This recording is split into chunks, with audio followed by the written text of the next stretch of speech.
Bring back Angela Rayner is the first text to land in my inbox this morning. So thank you to Angela and indeed everybody who held the fort while I enjoyed a few well-earned days by the seaside. We return inevitably to the fray and indeed to the Middle East. Do you want to know something weird? And it only occurred to me as I sat down and thought, do you know what I'm going to begin with this morning? I'm going to begin with the scenes at the airport in Dagestan. Now, I don't know if you're aware of this. I shall give you more details shortly. But then, of course, as soon as I thought to myself, we shall begin with the scenes at the airport in Dagestan, I thought to myself, well, hang on a minute. Some people will immediately jump on me for not talking about the scenes in Gaza, where the carnage is now reaching, as expected, the damage and carnage is now reaching apocalyptic levels. And it doesn't matter which way I go. It's if I started the show by talking about the death toll and the destruction raining down on the Gaza Strip, some people listening would quite rightly call upon me to talk about the scenes in Dagestan this morning, which, while nowhere near as lethal, were profoundly significant, I think, and important to the bigger picture. But if I started talking about that, which in a sense is news in a way that the unfolding situation in Gaza is not, then other people would quite rightly call me and take me to task for not talking about Gaza. But I'm going to begin with Dagestan because I think this is, if you're interested in understanding how such crazy things can happen in the world, such apparently intractable situations can unfold, I think that the situation in Dagestan is really significant. So it's a Muslim majority region in the south of what used to be the Soviet Union, in the south of Russia. It would historically have been the site of pogroms. It would have been one of the many places in the world where Jews were chased out of their own home at gunpoint or at the end of swords and burning torches. And an aeroplane was scheduled to land from Tel Aviv. At which point a mob assembled and stormed the airport looking for Jews. Tell us where the Jews are was one of the cries coming out. Cars were being stopped in the environs of the airport and passports demanded so that the members of this mob could identify whether or not the passengers were Jewish or the driver was Jewish. They even got onto the airport. Security in that part of the world is probably somewhat laxer than it would be at Heathrow, but they even got onto the runways of the airport and surrounded aeroplanes in the hope of identifying the one that had apparently come in from Tel Aviv and from which Jewish people would soon emerge. Now, I start with that today because one thing that is missing from a lot of the analysis I see is an attempt, at least, to understand what appears at first to be incomprehensible. And that is the existential threat that Jewish people live with all the time. I am not here to excuse what is happening in Gaza. I am simply here to explain support for it. Not support that I feel or share, but support that I think we all have a duty to try to understand. So think about that. Think about, and you will, of course, correct me if I'm wrong, because I'm not Jewish and I don't live with this experience, I don't live with this history, but I try my hardest to understand it, because if I don't understand it, then I'm no use to anybody, up to and including myself. Imagine what it is like to live with the knowledge that you could be on the wrong end of a pogrom at any point in your life, however secure you may feel. Do you remember the story that was told to us some time ago about always having a packed bag? This would be people that had come to Britain, perhaps on the kinder transport, perhaps as a result of the ministrations of British people rescuing refugees from fleeing the Nazis, Jewish people fleeing the Nazis as their families were rounded up and sent to death camps. And they would keep a bag packed because you never know when you might have to hit the road again. That I think is an absolutely essential part of understanding, if you're interested in understanding what is happening. And I mean, it's medieval. These people at the airport in Dagestan, I grant you there weren't any aeroplanes around in medieval times, but they might as well have been carrying burning torches as they sought to essentially round up Jews. And that's got something to do. It's probably got a lot to do with what is currently happening in Gaza. But that is not a hatred that appeared afresh and anew last night in Dagestan. That is a hatred that has roots going back centuries. That is a hatred that has roots as old as religion itself. And it gets exacerbated, excited, provoked, I don't know. But that's not a response to what is happening in Gaza born yesterday. That is an explosion of hatred, a resurrection of hatred, a bubbling to the surface of hatred, for which the situation in Gaza is clearly a catalyst, but not a cause. And that, I think, is what you have to understand. If, like me, you look at the carnage being inflicted upon Gaza and feel your heart shatter and find yourself wondering how anybody can be in any way supportive of it. Because this isn't a battle or a war in any normal sense. It is an existential battle for survival for Jewish people, for supporters of the Israeli government, for Jewish supporters of the Israeli government. Now, there are tons of Jews who don't support what the Israeli government is currently doing. But this is a conversation about tactics, not cause. And indeed, the pressure that is increasingly being applied to Benjamin Netanyahu himself rather complicates some of the more binary coverage that we see in this country. The Times today has a headline: Netanyahu blames army as public support drains away. So the idea of him being the recipient of unanimous support is simply not true. And very typical of him, if you're even a cursory student of his career, very, very typical of him to try to blame anybody else for things going wrong while doing several laps of honour whenever things go right. So he's trying to publicly blame intelligence chiefs for failing to detect and prevent the Hamas attack on October the 7th.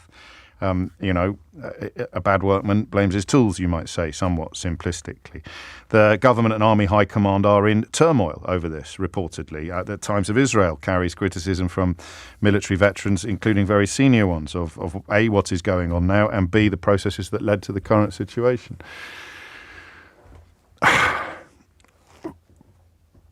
But you can't get your head around any of it unless you understand the notion of existential threat, the sense that if we do not protect ourselves on this patch of land, we will go back to a peripatetic existence that our people endured for 2,000 years, give or take, where we have no home.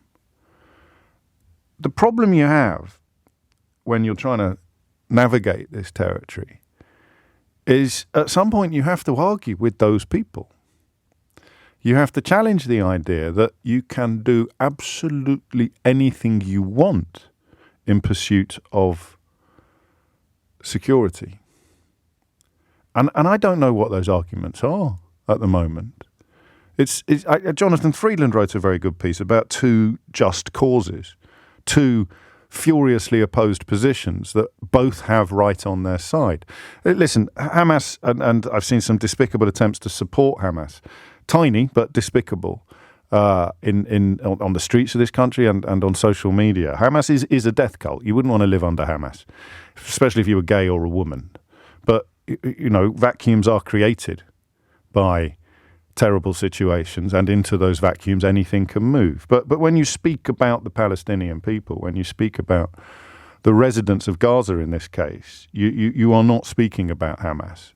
You are simply not speaking about Hamas. When you talk about raising Gaza to the ground or eradicating Hamas, you are making a calculation, whether you like it or not, that essentially says to the world, I don't care how many Palestinian people die. Our cause is just. Now, you and I probably, unless you have skin in the game, you and I at that point go, well, no cause is just enough to justify that level of death. But that is where the notion of existential threat comes in. And that is why the scenes at the airport in Dagestan overnight are so pertinent. Because you need to imagine what it would be like to have somewhere inside you the fear of encountering that every time you get off a plane. You have to imagine what it would be like to grow up knowing the lived reality of people, of a mob forming on your doorstep to drive out people like you. And it is not exclusive to the Jewish experience. It happened during the Yugoslavian conflict. Neighbour turned on neighbour. I've been reading about Rwanda, actually, where the massacre there, the genocide there, saw neighbour turn on neighbour. But for a Jew, it's a constant knowledge, a constant fear. And I think if you don't accept that, and if you don't acknowledge that, you're never going to be able to begin to understand why there are no very simple solutions to these problems. You just have to get it. And you have to see what's happening in the Middle East today through the lens of what happened in Russia this morning. You have to see it through the lens of pogroms and persecutions and Holocaust.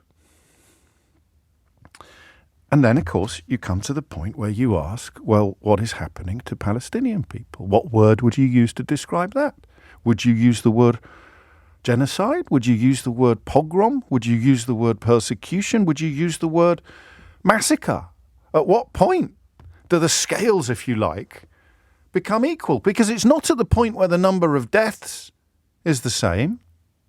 The Israeli government doesn't go, well, we've killed 1,400 of them now, so let's call it quits.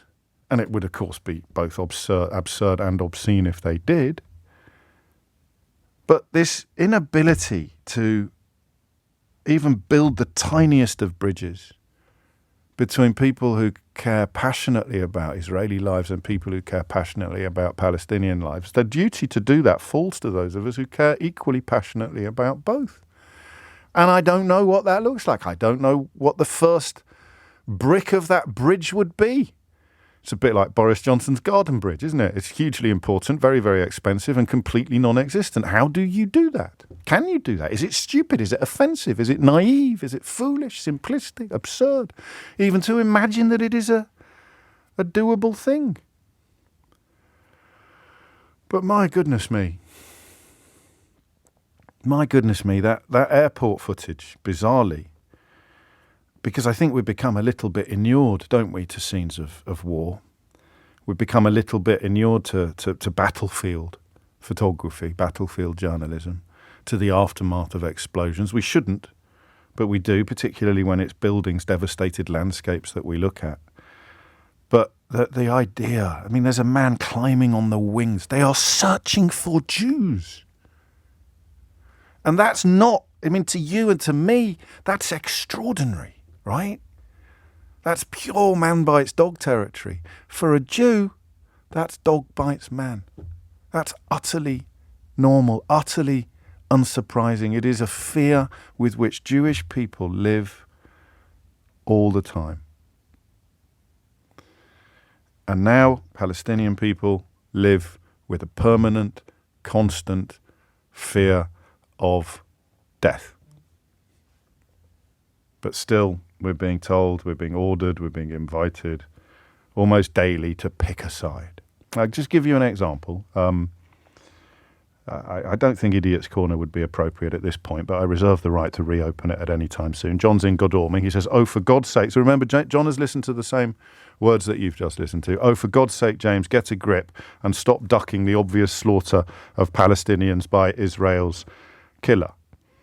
So, there you go. That the same words that you've listened to, same introduction, same thoughts that you've listened to, but the idea that you can't understand what is happening without understanding why that pogrom happened last night is one you have to reject out of hand, because it's so much easier, isn't it, to just pick a side and start spouting.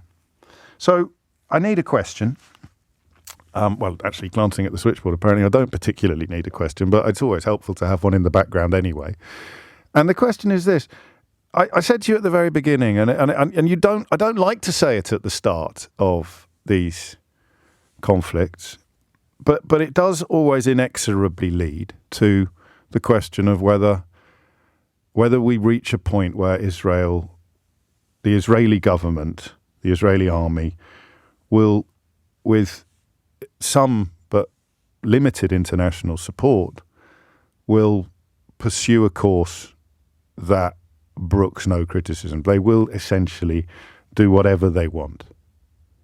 And I think we've reached that point now. And I want to know whether you agree. Not whether or not you think it's justified for them to do that, or whether or not you think it's a war crime for them to do that. Both arguments, as we've just demonstrated, have legs. But whether or not that is a fair distillation of the situation.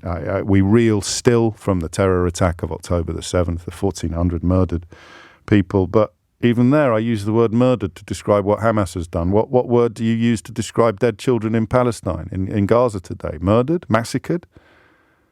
Notice it everywhere, don't you? Killed. Palestinian children are killed. Israeli children are murdered or massacred. Is there a difference? Really?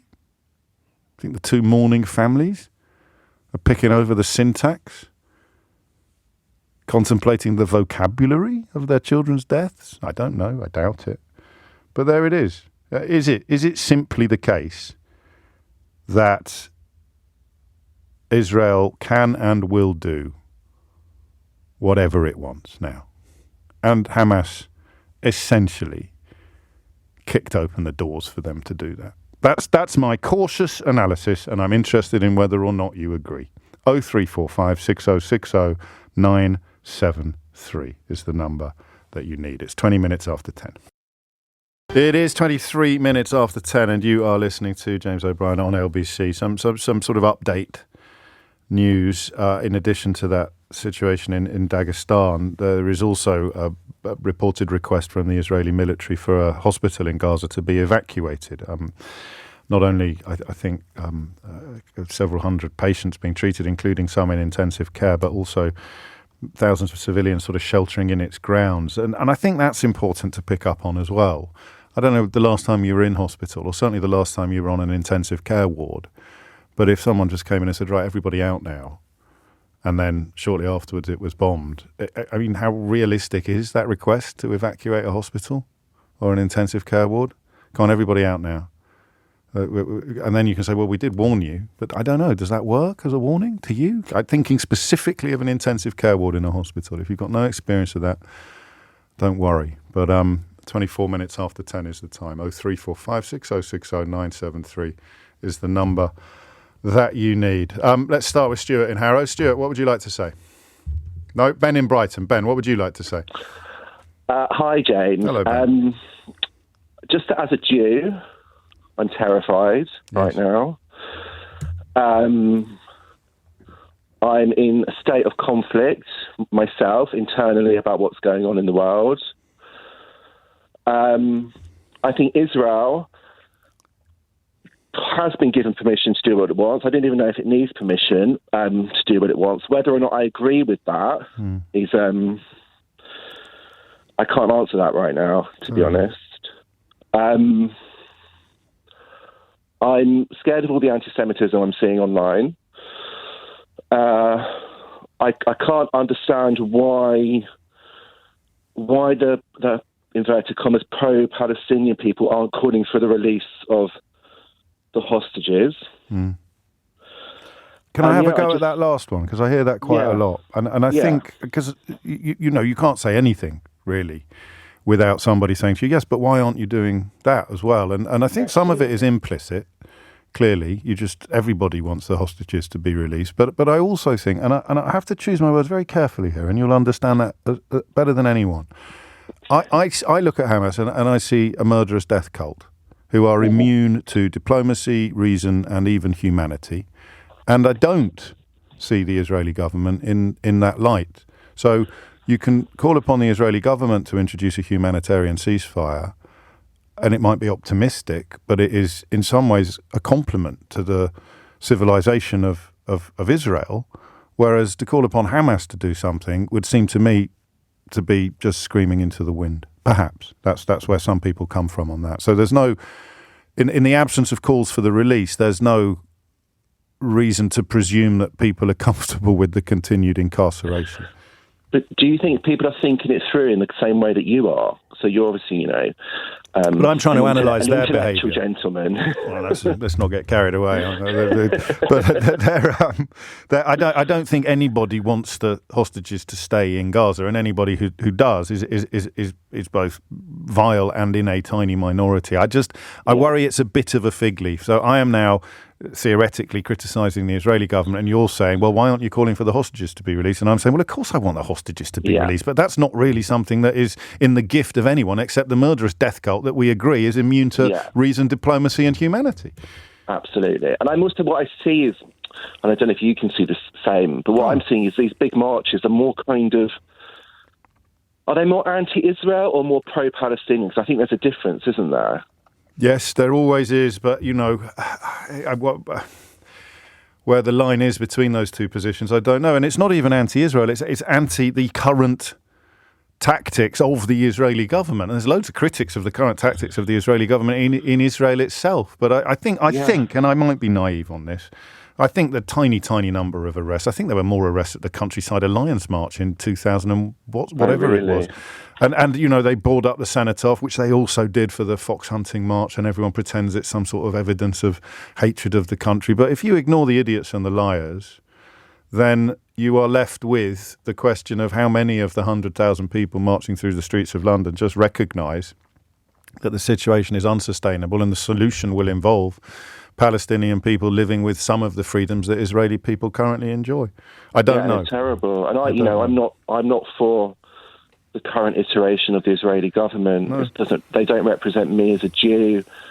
I'm a peace-loving, left-wing, gay Jew who just wants the world to sort itself out. But I nearly said so am I then, Ben, but I was only talking about the last bit, about wanting the world to... That would have been a scoop. That would have been, wouldn't it? But no, I mean, and there it is. And I imagine, like me, you feel a bit naive at times for thinking that that's even possible. Can I ask you, because you were in a bad way when you came on, and I don't want to gloss over that, the scenes in Dagestan overnight. Oh my God, terrifying. It's terrifying. I'm literally having nightmares about house invasions at the moment. Yeah. And I never thought about this in my life, but right now it just feels, it's a visceral feeling. And I live in an area where there's not many Jews, but people know I'm Jewish. Sure. Because the school and everything like that. So my neighbours know. So, it's a feeling of isolation as well. The world feels very dangerous at the moment.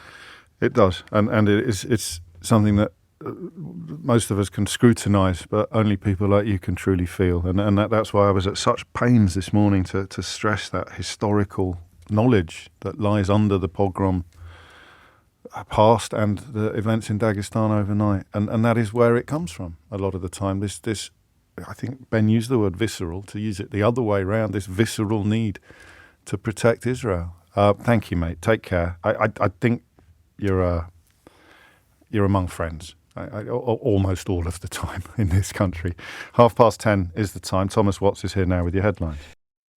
10:34 is the time. It is an almost unravelable knot, but it has to be unravelled at some point, doesn't it? I mean, the alternative is a sort of form of perpetual war, but arguably that is what's been in place for decades. Today's conversation chiefly hinges upon the question of whether or not we've reached the point that it often seems we will always reach, which is where, in defence of its existential right, Israel will undertake actions that brook no criticism or even perhaps accommodation of international law. That's all. It's not a question of whether they have the right to do that or whether they should do that. It's a question of whether or not that is where we actually are. Stuart is in Harrow. Stuart, what would you like to say? I don't think that they're not being criticised. There's lots of restraint being urged by UK and America. I also think there's a bit of a false equivalence with the kind of killing of Palestinian children or adults and Israelis. I mean, one is too many, and one life are equal, but one has been killed on purpose, and the other is that awful phrase, collateral damage. So I don't think it helps anyone to say they're murdering them when there's no proof that they are. I mean, there obviously might be some soldiers who do some terrible things, but in general, you'd have to assume that they're doing everything they do is for security reasons and their own protection. Now, you could argue that they, that well, I don't have to assume that, because I don't think it is, and there's lots of people. No, hang on, just let me tell you why. Because you've even got families of the victims now in Israel complaining that this looks more like revenge than not. Well, they're saying it's not revenge, and they're saying it. Look, they're saying the families of the victims are saying it does look like revenge. The families of which victims? The victims of the October the 7th terror attack. That's fine. That's an opinion. It doesn't mean they're right. It doesn't mean they're right. No, but I'm just saying you can't talk about what people can and can't presume when the families of the dead are actually saying this looks more like revenge than it does look like sort of tactical response. That's all. So, I mean, it's important that their voice is heard. No, I'm not telling you what I think. I'm telling you what they think. Well, you can presume. You're saying you can presume. You're saying you actually can presume. Well, you can't presume either way. I'm not presuming, and you're not presuming. Okay. You're here. You're in the safety of London. Yes. You just don't know. We just don't know. They could do. What? Sorry, I think I distracted you there semantically, which is unhelpful. So I apologise. What your central point is that you said you don't like the false equivalence, but to make that point, then you have to, and then you use the word collateral. Then you use the word collateral damage. So you're saying that it doesn't matter how many Palestinian people die, it will never be as bad as the murdered Israelis on October the 7th. No, I'm not saying that at all. What's you saying? One is too many. I just say it doesn't help. I just say it doesn't help to call the Israelis murderers and killing, and to make an equivalence between what happened, the massacre, people doing something on purpose, and people not killing people on purpose. Yes, that's what I'm saying. See, that's where I struggle. One life is the same. How can you say it's not on purpose? Sorry. They're not killing. Their aim, the motivation is not to go and kill children. What is it? Not their motivation. It's to eradicate Hamas. And Hamas, the existential threat from Israel comes from Hamas. Have you read their founding charter? Yes, of course I have. I quote it regularly on the programme. So there you are. So their existential threat is real and it's from someone next door. But they are not. The Palestinians that are being killed deliberately. They are not. You can't shoot. You can't fire a missile by accident. Well, you can, but that's not. No one's claiming that that's what's happening here. Can I run something by you, Stuart? Sure. What if Hamas was hiding in Israel? What would the Israeli government do then to eradicate them? They would seek them out. But no, what would they do? Would they adopt the same policies? Would they be blowing up Israeli hospitals after issuing a warning to get all the patients out of intensive care?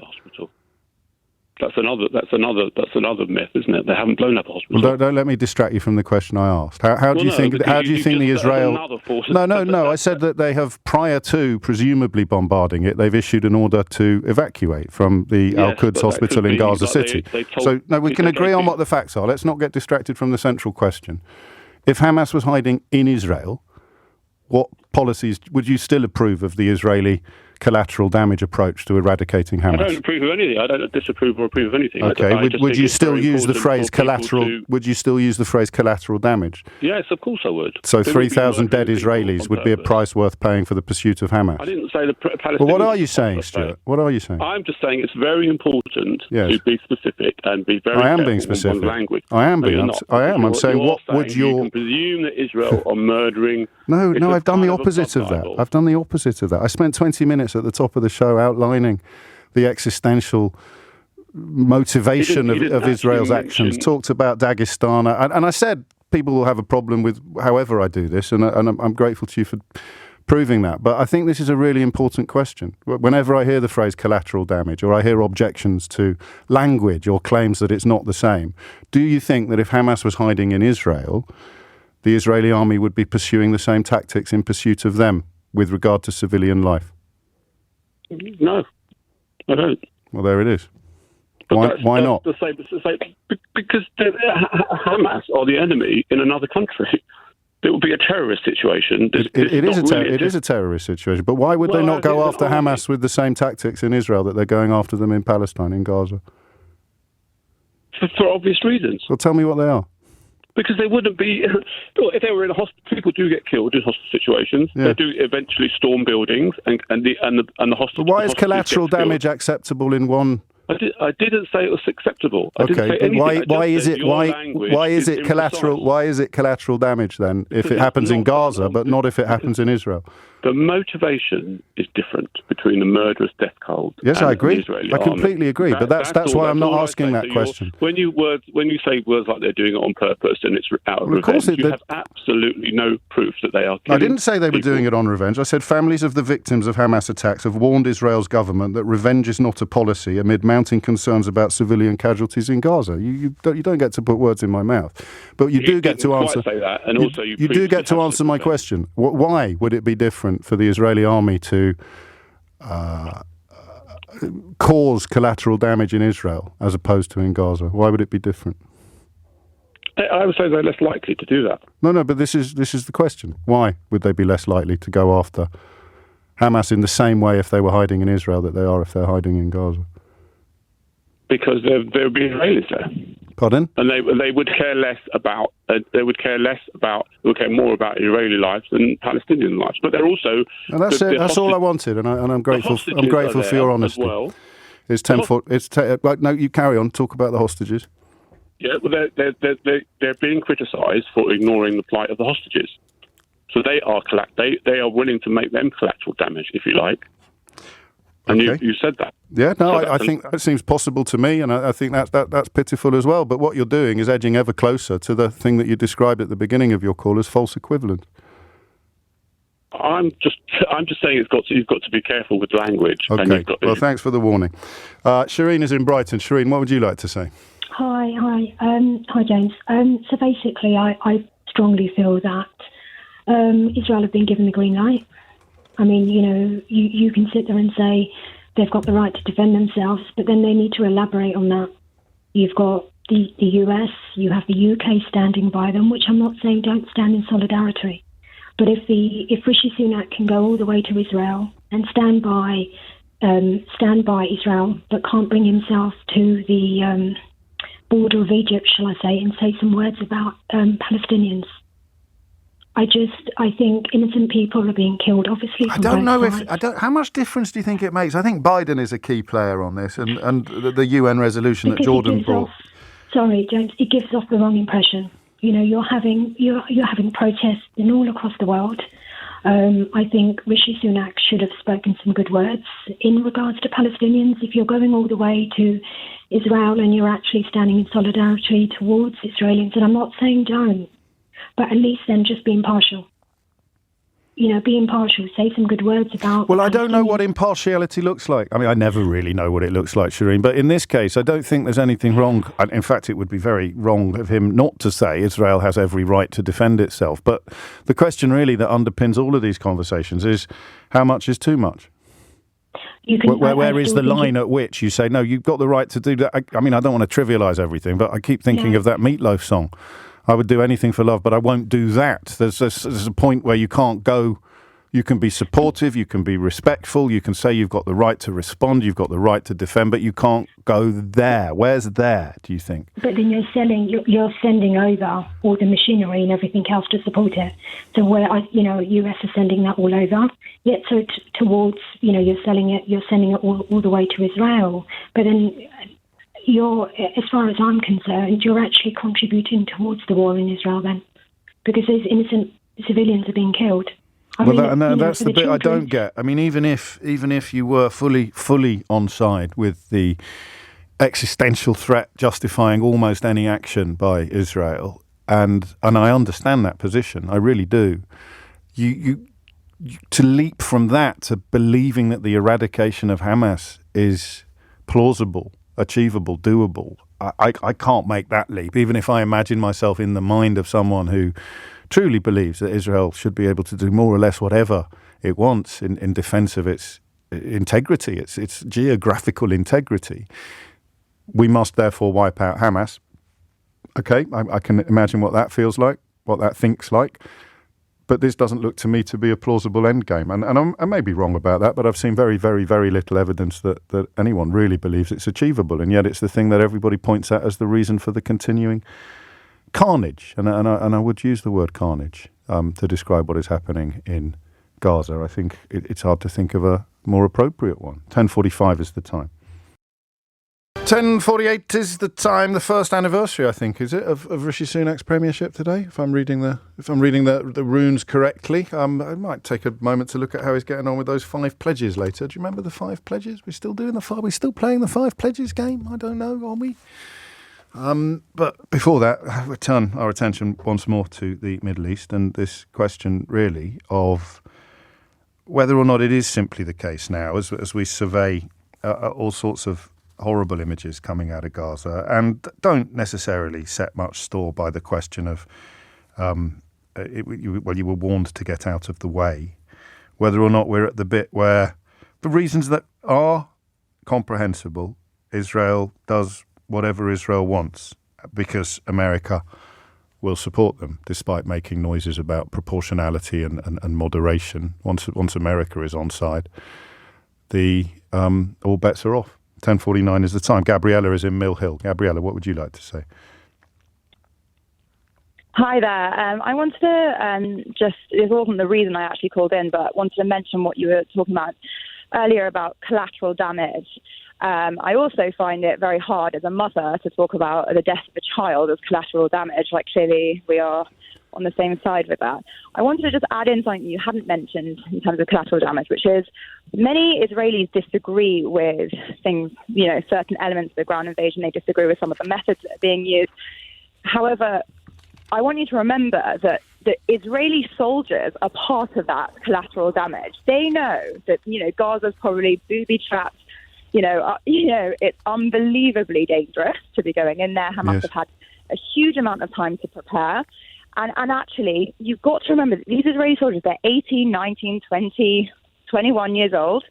They are on the front line in Gaza. This is how, and this is why I completely agree with what you were saying before about why what happened last night in Russia is so linked to what is going on right now. This is how important they see this cause, and this is how just they see this cause. And this part I agree with. I don't agree with many things. I have real issues with the aid as a parent. I have real issues with the hospitals being evacuated, although more on that later. But honestly, please remember that they are prepared to put their own people out as existential, as collateral damage there. And I think that's huge. That's their own children. They know that their loss is going to be enormous to the Israeli side, but that's how important the cause is to them. Well, that hinges, though, doesn't it? Sort of element of the collateral you're right to remind us of it. And there's no choice involved, is there? I don't think in military service in the Israeli army, it's not as if, as in some cases, you can say, well, you know what you signed up for. I think it's compulsory. No, there's a big equaliser in society there. They're all from different backgrounds, left, right, religious, irreligious. But then you come, don't you? They are very much unified on the cause. The question of how feasible is it, though? And this is the bit that I think many people who aren't personally invested in. Well, that's why many Israelis will have an issue with some of the methods being used, because I'm not sure how feasible it is. How can you get rid of an ideology? I will mention what you were talking about with the hospital being evacuated. Yes. In the past, Hamas has shown itself as hiding civilians. It's sending rockets from civilian areas, from schools, from kindergartens, from mosques, from hospitals, and they are liars. They are not just terrorists; they are liars. We are listening to their figures from the Hamas, Ministry of Health. Not today. Not from me. If we can just confine the conversation to what we've been doing on this program, I haven't been reading out statistics from the Hamas. Do you believe that Ministry Hamas of are Health. Using their citizens as? Well, I've looked at. Do you believe that they're using civilians? There are documented cases of it in the past, but nowhere near enough for you to describe it in the sort of very fluent way that you just I mean, did. there's quite a few verified. But it doesn't change. Quite a few verified cases by the UN. But this is the point, isn't it? About the absurdity of saying that you gave them a chance to evacuate when they're being essentially corralled into these situations by Hamas. Is it absurd? Is it absurd? Well, I think under your analysis, it is. So you think that the children, it's a disaster. you think the civilians that are being used as human shields have a choice in the process? Do you? The civilians that from Israel, sorry. No, which civilians are you talking the about? The Palestinian civilians you're describing now, the ones that are being used as human shields, do you think they have much choice in the process? No, I don't think they have a choice at all. So then giving them a warning to evacuate. So given, I just need to get this out. Giving them a warning to evacuate before bombardment is therefore absurd. It might sound absurd to you. What is the alternative here? I don't think there's going to be a great outcome here, and I think there should be humanitarian pauses in case. Well, the alternative is treating Palestinian civilians in the same way that the army would treat Israeli civilians if they were pursuing Hamas in Israel. How can they do that? I don't know, but that's the job of the military minds, isn't it? How can they treat Palestinian? Well, just ask yourself what they would do. There's a delay on the line, Gabriella, which is incredibly irritating for both you and me, and I imagine for everybody listening. But to answer your question, I don't need to tell you what they would do differently. You need to tell me how Israel would pursue Hamas if Hamas was hiding in Israel. And there's the answer to your question. Well, probably Israelis might listen to the warnings and get out. But we've just established they don't have any choice. We've just established they don't have any choice about whether or not they are human shields or not, which is why it is, to use my word, absurd to issue some of these warnings. I'm sure some of them are effective. Otherwise, there wouldn't be 1 million people abandoning their homes possibly forever and moving to the other end of Gaza. But you can't claim that people are human shields and claim that giving a warning before bombarding is somehow humanitarian, because they can't both be simultaneously true. Manzoor is in Manchester. Manzoor, what would you like to say? Hi, James. Hello. Hope you're keeping well. I'm all right. I'm a long-time listener, multiple-time caller. And you're not supposed to keep a tally, but don't use up the time available. What do you want to say? I know, sorry, yeah. It's just horrendous. I mean, I'm just listening to everyone, and it's awful what's going on. It's absolutely awful for the Israelis. It's awful for the Palestinians. Where's the humanity in all of this, James? That's where I'm coming from. It's like, where is the talk of peace and love? Where is the talk of someone saying, look, enough is enough now? Whose job would that be? Oh, James, I'm a layman, but looking at again, I'm trying to, be balanced and look from the outside. And I think America has such sway with Israel that surely if America was to just say, look, we support you, we've supported you for decades from day dot, okay? This is enough now. Let's stop. Let's evaluate situation and things and where we're at, yeah? And I don't know, James. I'm not a military person. I'm just calling as a human being who's frightened for the people. I'm distraught for the innocent lives and deaths, and I'm worried about people here. Yes. People seem to be turning on one another. People are taking sides with good and bad, and why take sides? Why can't we just be good, be kind, be caring, be compassionate? And if we see a person is crying and they are Jewish, go and support them. If we see a person who is crying and they're Muslim, go and support them. If we see a person who's crying and we don't know what faith they are, just go and support them. Offer a shoulder, offer an ear to each other. Why are we so intent on figures of death figures in Israel, death figures in Palestine? These are human beings. There's children crying. Children are crying to be saved. They've lost everything. They've lost their parents. But people, all we want to talk about is strategy and military talk. This is true. None of us is a military person. We're not trained in military statistics, but yet we're all polling. We're like armchair managers.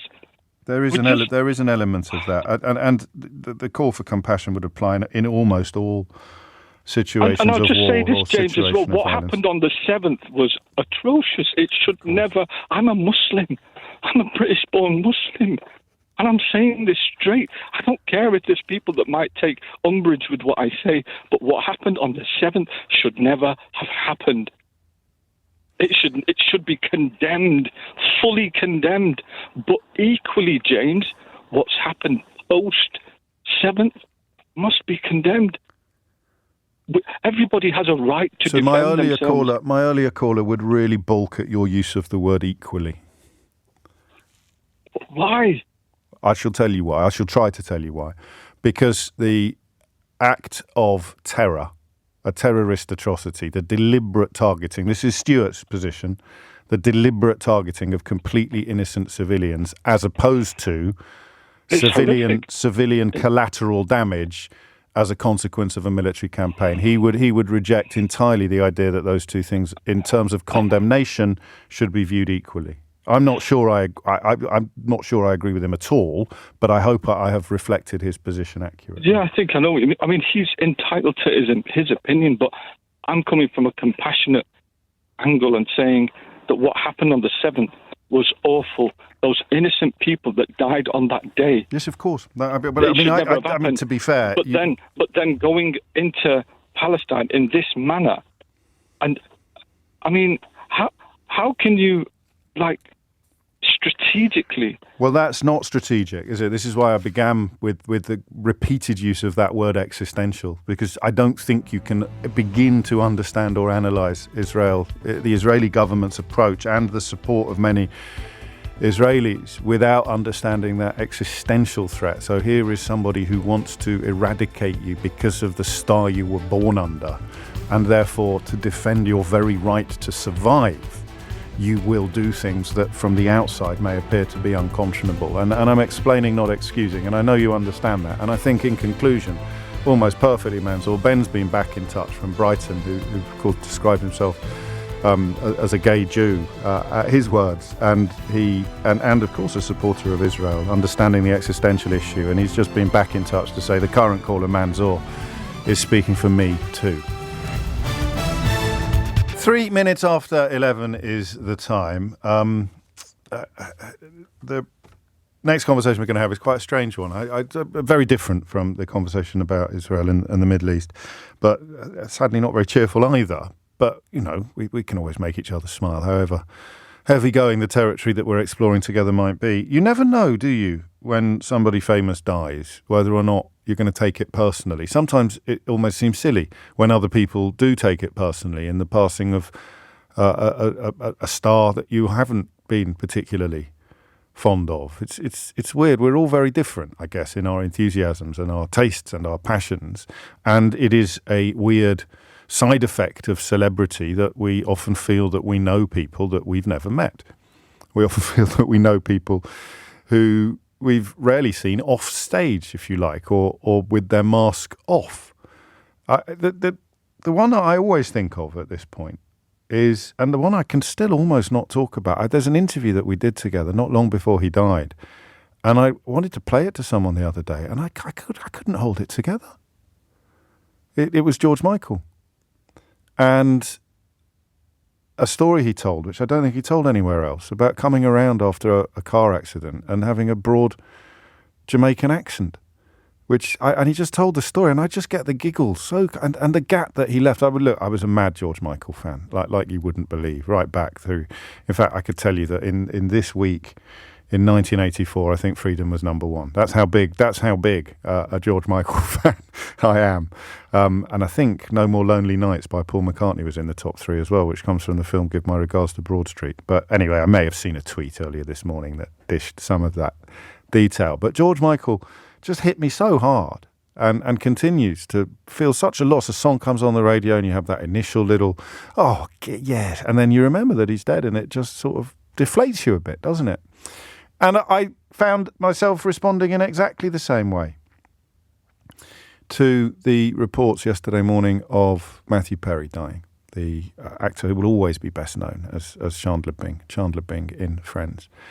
Could you be any sadder? It was just one of those ones that hit you. My wife mentioned it to me, one of the first things that she said, checking the news in the morning. Matthew Perry's died. And I thought, wow, he's not even, is he 55 even? Basically my age. And I interviewed him as well. And him and George Michael had something in common. Not just the huge cultural impact and affection that the public hold them in. But they were, when I interviewed them, I had a similar sense of haze, mist.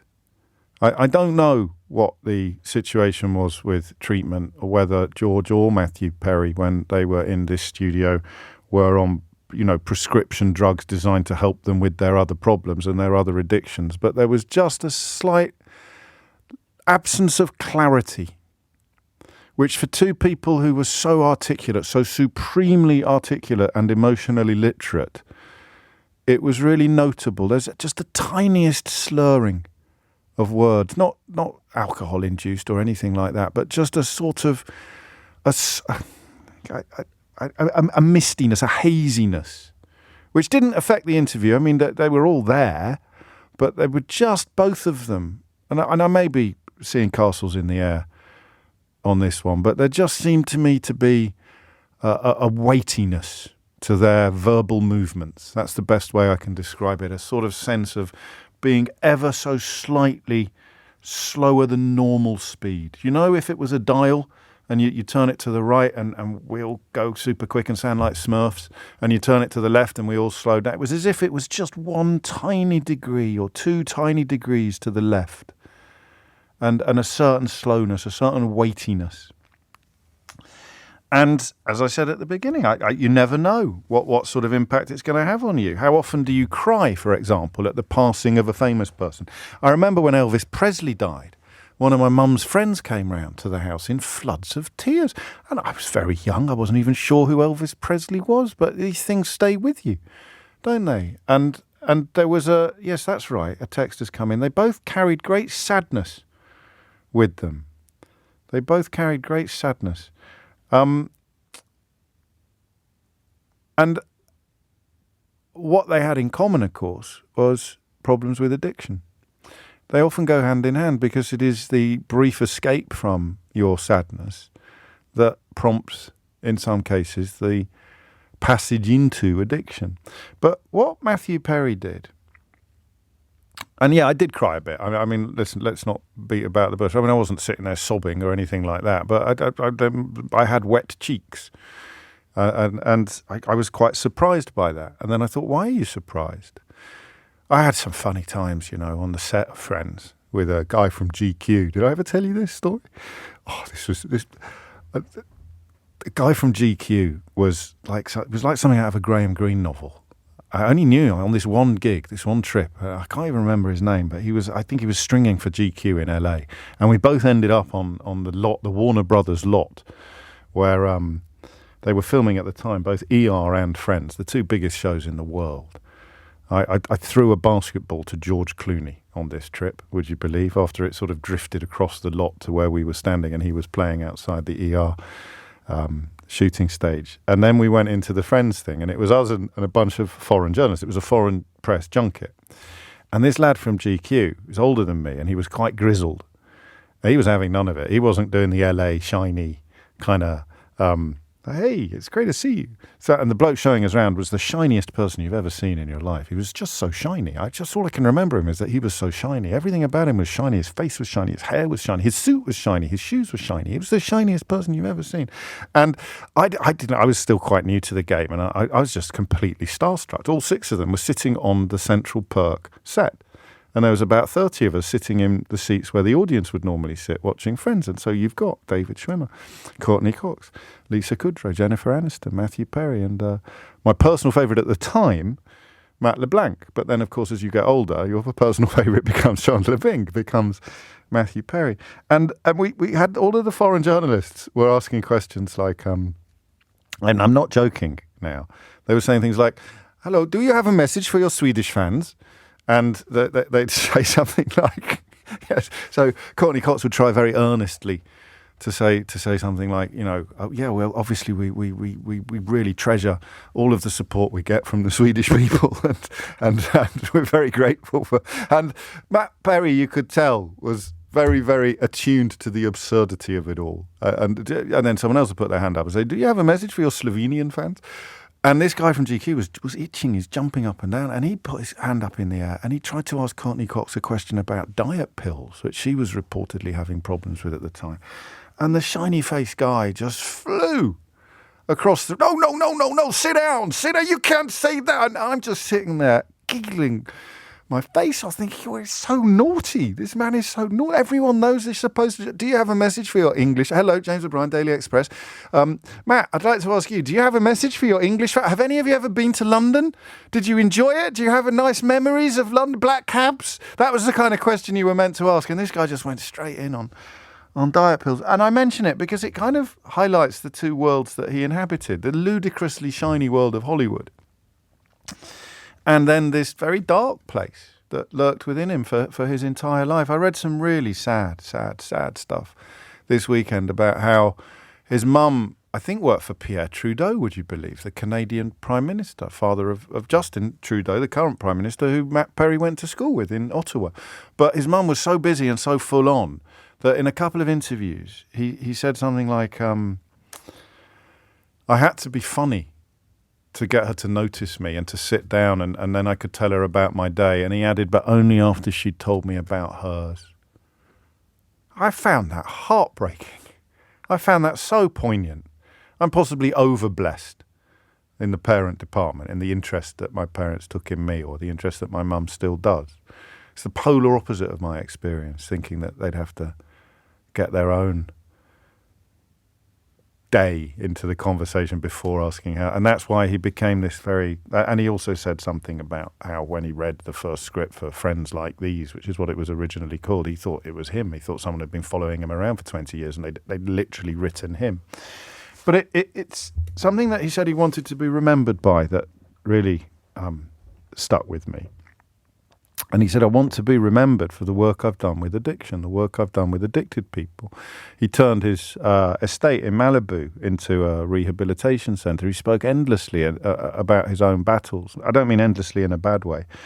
He's so open and so honest. And also talking about how his greatest achievement, he actually said the words, I think, that the best thing about me is that I will help you. If you tell me that you're addicted, you tell me you're an alcoholic, I will help you.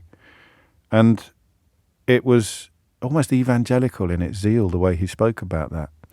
So I watched all of that. And then I watched a very famous exchange on Newsnight that he had with, I think he's still got a column in the Mail, a journalist called Peter Hitchens, who you may have come across. And Hitchens was trying to argue that there's no such thing as addiction. There's always a problem, a danger with columnists of being so desperate for attention that you end up in some really, really strange places. And I think probably we've all been a bit susceptible to that over the years if you're in the business of being paid for your opinions. But ending up on television telling an addict that there's no such thing as addiction is quite the turn up for the books. And it occurred to me that that's probably the best way to mark his passing, is to actually remember him for the thing that he wanted to be remembered for. So I would love to do an hour on why Chandler Bing was the perfect sitcom character. But A, I don't think it would be very interesting, and B, I think it would be very repetitive. Instead, I want you to explain what addiction is to someone who doesn't know. I don't know. I don't know what addiction really is, you know. I've had vices over the years, but I don't have an addiction in the sense that if I couldn't have some drugs, or I couldn't place a bet, or I couldn't have a drink, I would climb the walls. I don't even know if that's the right phrase to use. If push really, really came to shove, everything I do that's bad for me, I could stop. But an addict can't. And I want to know what that's like. I want to know how you would describe it. If you've come out the other side, and I know you're never cured, you're only ever recovering. You imagine someone who means well, rather than someone who's just in the business of swapping pungent opinions for beans. Imagine someone who means well and just doesn't quite get it. You know? How would you describe it? And what are the differences? Because I think everybody understands a nicotine addiction, for example, but an opioid addiction? I mean, what are the differences? Just in terms of the damage that the thing you're addicted to does to you, I think. How do you explain addiction to someone who doesn't doesn't really believe in it or doesn't quite get it. 0345 6060 973 is the number that you need. It's 11:16. 19 minutes after 11 is the time. This is nice from Jude. I think part of the sadness about loved stars like Matthew Perry and George Michael, both of whom died too early, is that they brought such happiness into the lives of their fans, yet they never seemed to find it for themselves. And I think it is that sadness that for some people opens the gates to addiction. And partly in respect of Matthew Perry's dying wish to be remembered at least as much for the work he did in this field, the field of addiction, as for the work he did on the most successful sitcom ever, I think. We're going to talk about addiction more than we're going to talk about Friends. Chris is in County Durham. Chris, what can you tell us? Yeah, I just wanted to briefly tell you my tale. I've been addicted to opioids, codeine, the doctor gives me it, and cocaine, and to a lesser extent alcohol. And your producer asked me, how does it feel like? And I described it as living with the devil on my shoulder and walking through hell. When did it start? I've had a back pain problem for quite a while, and the doctor gave me the painkillers to deal with that. And I went and told the doctor fairly recently about the cocaine, and he said, "You're not alone. An awful lot of people who develop depression because of your chronic pain tend to look for other things to prop you up, and so it's quite common that it's cocaine and alcohol." Because you temporarily feel lighter. Yeah. Mentally, you just you feel a little bit better. I must admit, the opioids certainly feel a lot better than the cocaine, but right. The cocaine is there to take the mental pain away. How do you define addiction, Chris? What's the point at which you would have admitted to yourself, actually, I am addicted to this?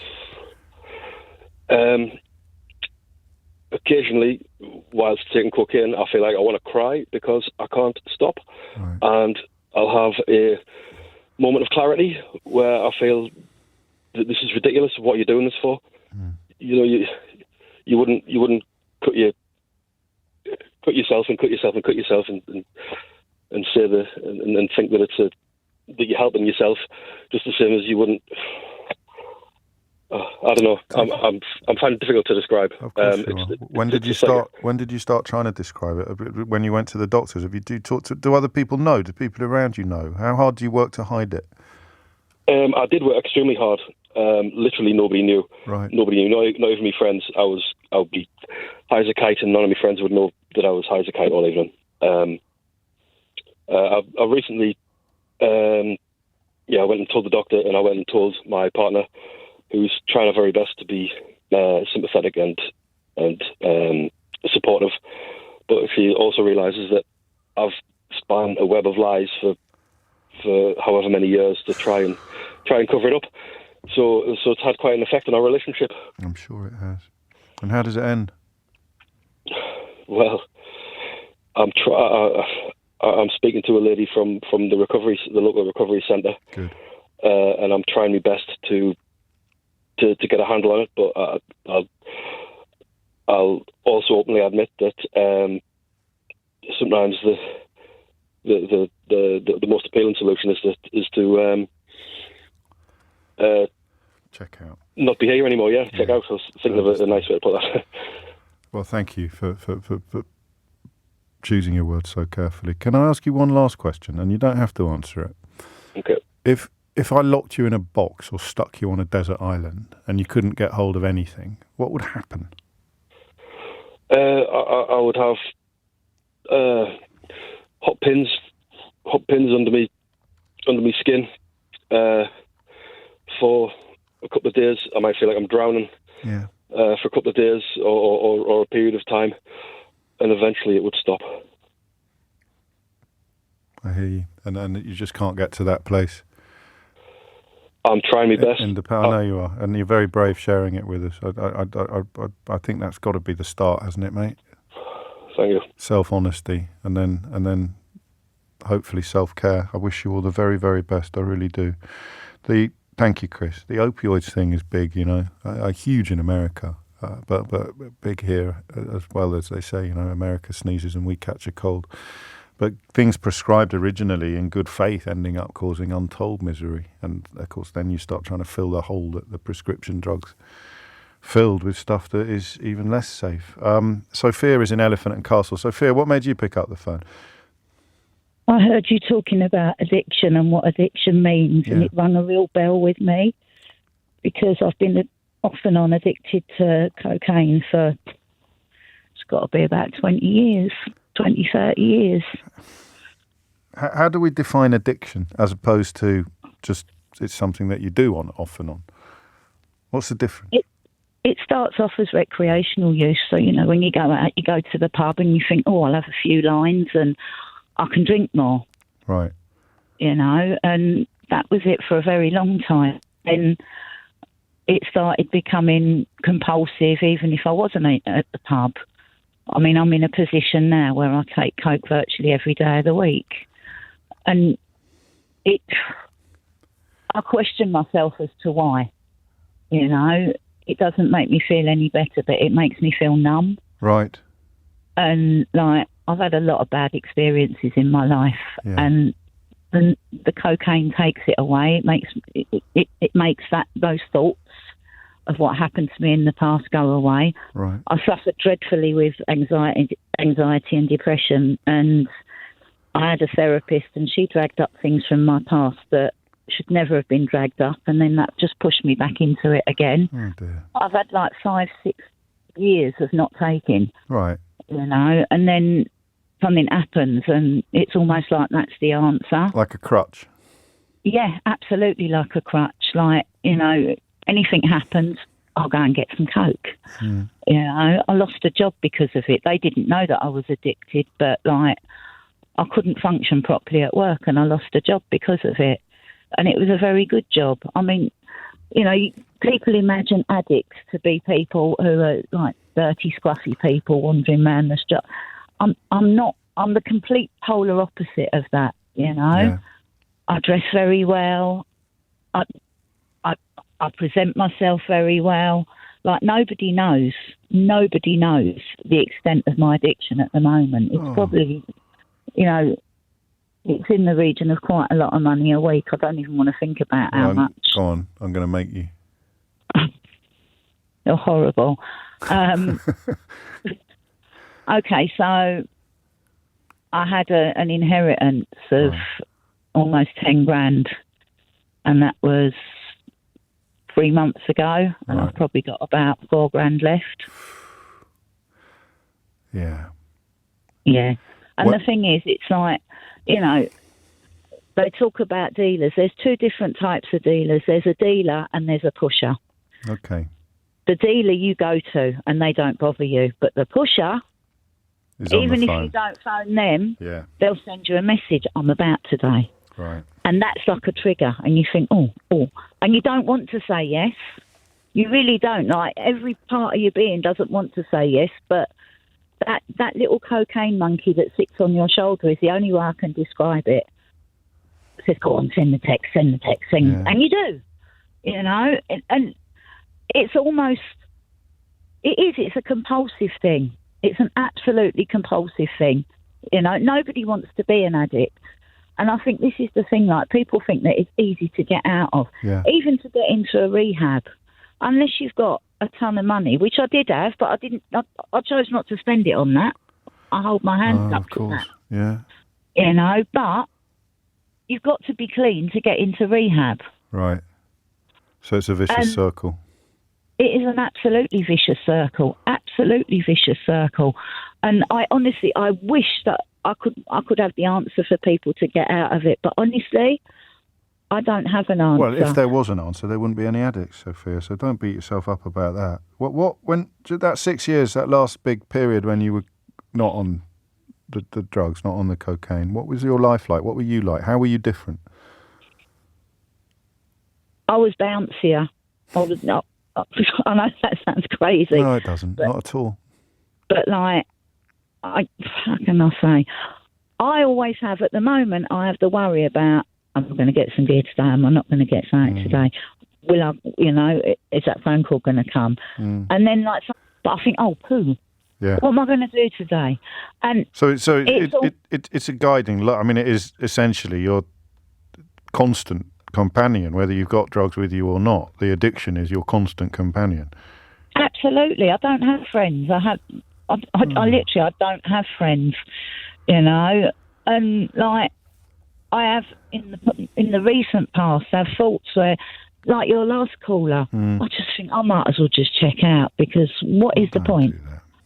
Do that. Because you just need to get bouncy again, and then I do. But I just want the listeners to appreciate that being an addict is not a filthy, dirty thing that people think it is. That's a really good point. It's a really good point. And in fact, the people that you're describing are the ones that have just completely fallen off the planet, aren't they? They're not the ones that are most addicts are going to be holding it together. From the outside, most addicts. Absolutely. From the outside looking in, like no one would ever dream that I'm an addict. And there you go, I've said it, I'm an addict. And I think just saying that to somebody has actually pulled a little light bulb there, because to say it to myself, it means nothing. Yeah. But to say it to somebody who clearly you're concerned about people like me, else you wouldn't have this section in your show. True. And honestly, people like me really appreciate that you do shows like this, and that you're brave enough to have people like this actually on your show. No, the bravery's at your end. The bravery's coming from you and from Chris. So I'm grateful to you for the kind words, but let's not get things the wrong way around. And it's the reason I do it is partly because of the stuff I read about Matthew Perry this weekend, and the belief that that help works, that there is light at the end of the tunnel, that your bounce can be brought back. But as I really you said, want my bounce back, I'm telling you. I really do want my bounce back, because I'm actually quite cute when I'm bouncing. Oh, don't doubt it for a moment, Sophia. I don't doubt it for a moment. And I hope that I hope this has helped. I hope there is something in just looking yourself in the face, but then also telling the world that here we are. Absolutely. You start with meetings, I think. I had a few people texting me. You've got to go through that door, haven't you? Sit down with other people. So that would be. Yeah. I'm not here to counsel you or advise you. Do you know what? What? I'm going to try this week to find a meeting. All right. I am. I'm going to let you and all these people that are sending in texts to you. I'm going to let them be my inspiration, and hopefully, like in six months down the line, I can phone you back again and say, you know what, it helped. It's a date. I'd love to. It's a date. All right. You take care of yourself. All right. Thank you so much for allowing me to vocalise on your show. I appreciate it. I'm a regular listener. Well, thank you for telling people who needed to hear stuff what you told them, because it's, as you say, not a choice that anyone would make. Thank you, Sophia, and good luck. You can do this. 32 minutes after 11 is the time. Thomas Watts is here now with your headlines. 11:36 is the time. A lot of love for Sophia, but no pressure. That wouldn't be helpful at all. So just stay safe. And speaking of safe, the COVID-19 inquiry is underway, with some fairly big names due in front of it this week, starting today. Henry Riley is going to be among the colleagues who help me keep across this, because I do have a bit of a pet theory that the newspapers that were putting enormous pressure on the government to prioritise their own sales over the health of the population are unlikely to report in great detail the tales of their own editors and owners putting great pressure on the government to prioritise sales over the safety of the population. But there's a lot of other stuff going on as well, not least the partying and the exchange of messages between key players. So it is Martin Reynolds who's been giving evidence first this morning, known affectionately, Henry, as... Yes, colloquially as Party Marty. Party Marty. So he is in front of the COVID inquiry today. To remind your listeners, he was the principal private secretary to the Prime Minister from October 2019 until March 2022. So obviously a really key period during the pandemic. It's mostly advisors at the moment. We're in stage 2 of the inquiry. That looks at how decisions were made in government. The way they phrase it is examining the core UK decision-making and political governance. So they start with the advisors, and then it looks like on the 11th of December we'll hear from Rishi Sunak at the COVID inquiry, and the former Prime Minister Boris Johnson later that month in December as well. That's currently the expectation. In terms of Martin Reynolds, we reference Party Marty. That's because of 2 particular emails he sent. Again, just to remind your listeners, the first was in May, the 20th. They're your listeners as well, Henry. Our listeners. Yeah. Really. The 20th of May 2020, where he essentially said it'd be nice, lovely weather to have some socially distanced drinks in the number 10 garden this evening. Join us from 6, and the key phrase being bring your own booze.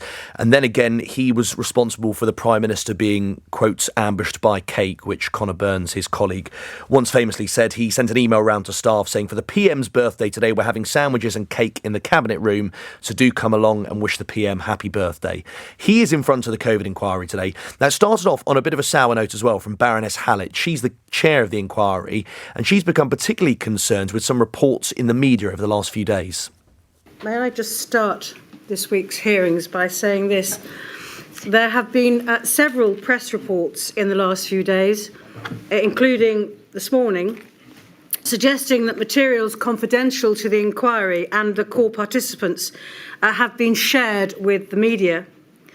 I wish to remind all those involved in the inquiry, as core participants and witnesses, of the need to maintain the confidentiality of the materials with which they have been provided unless and until they are used in the inquiry proceedings.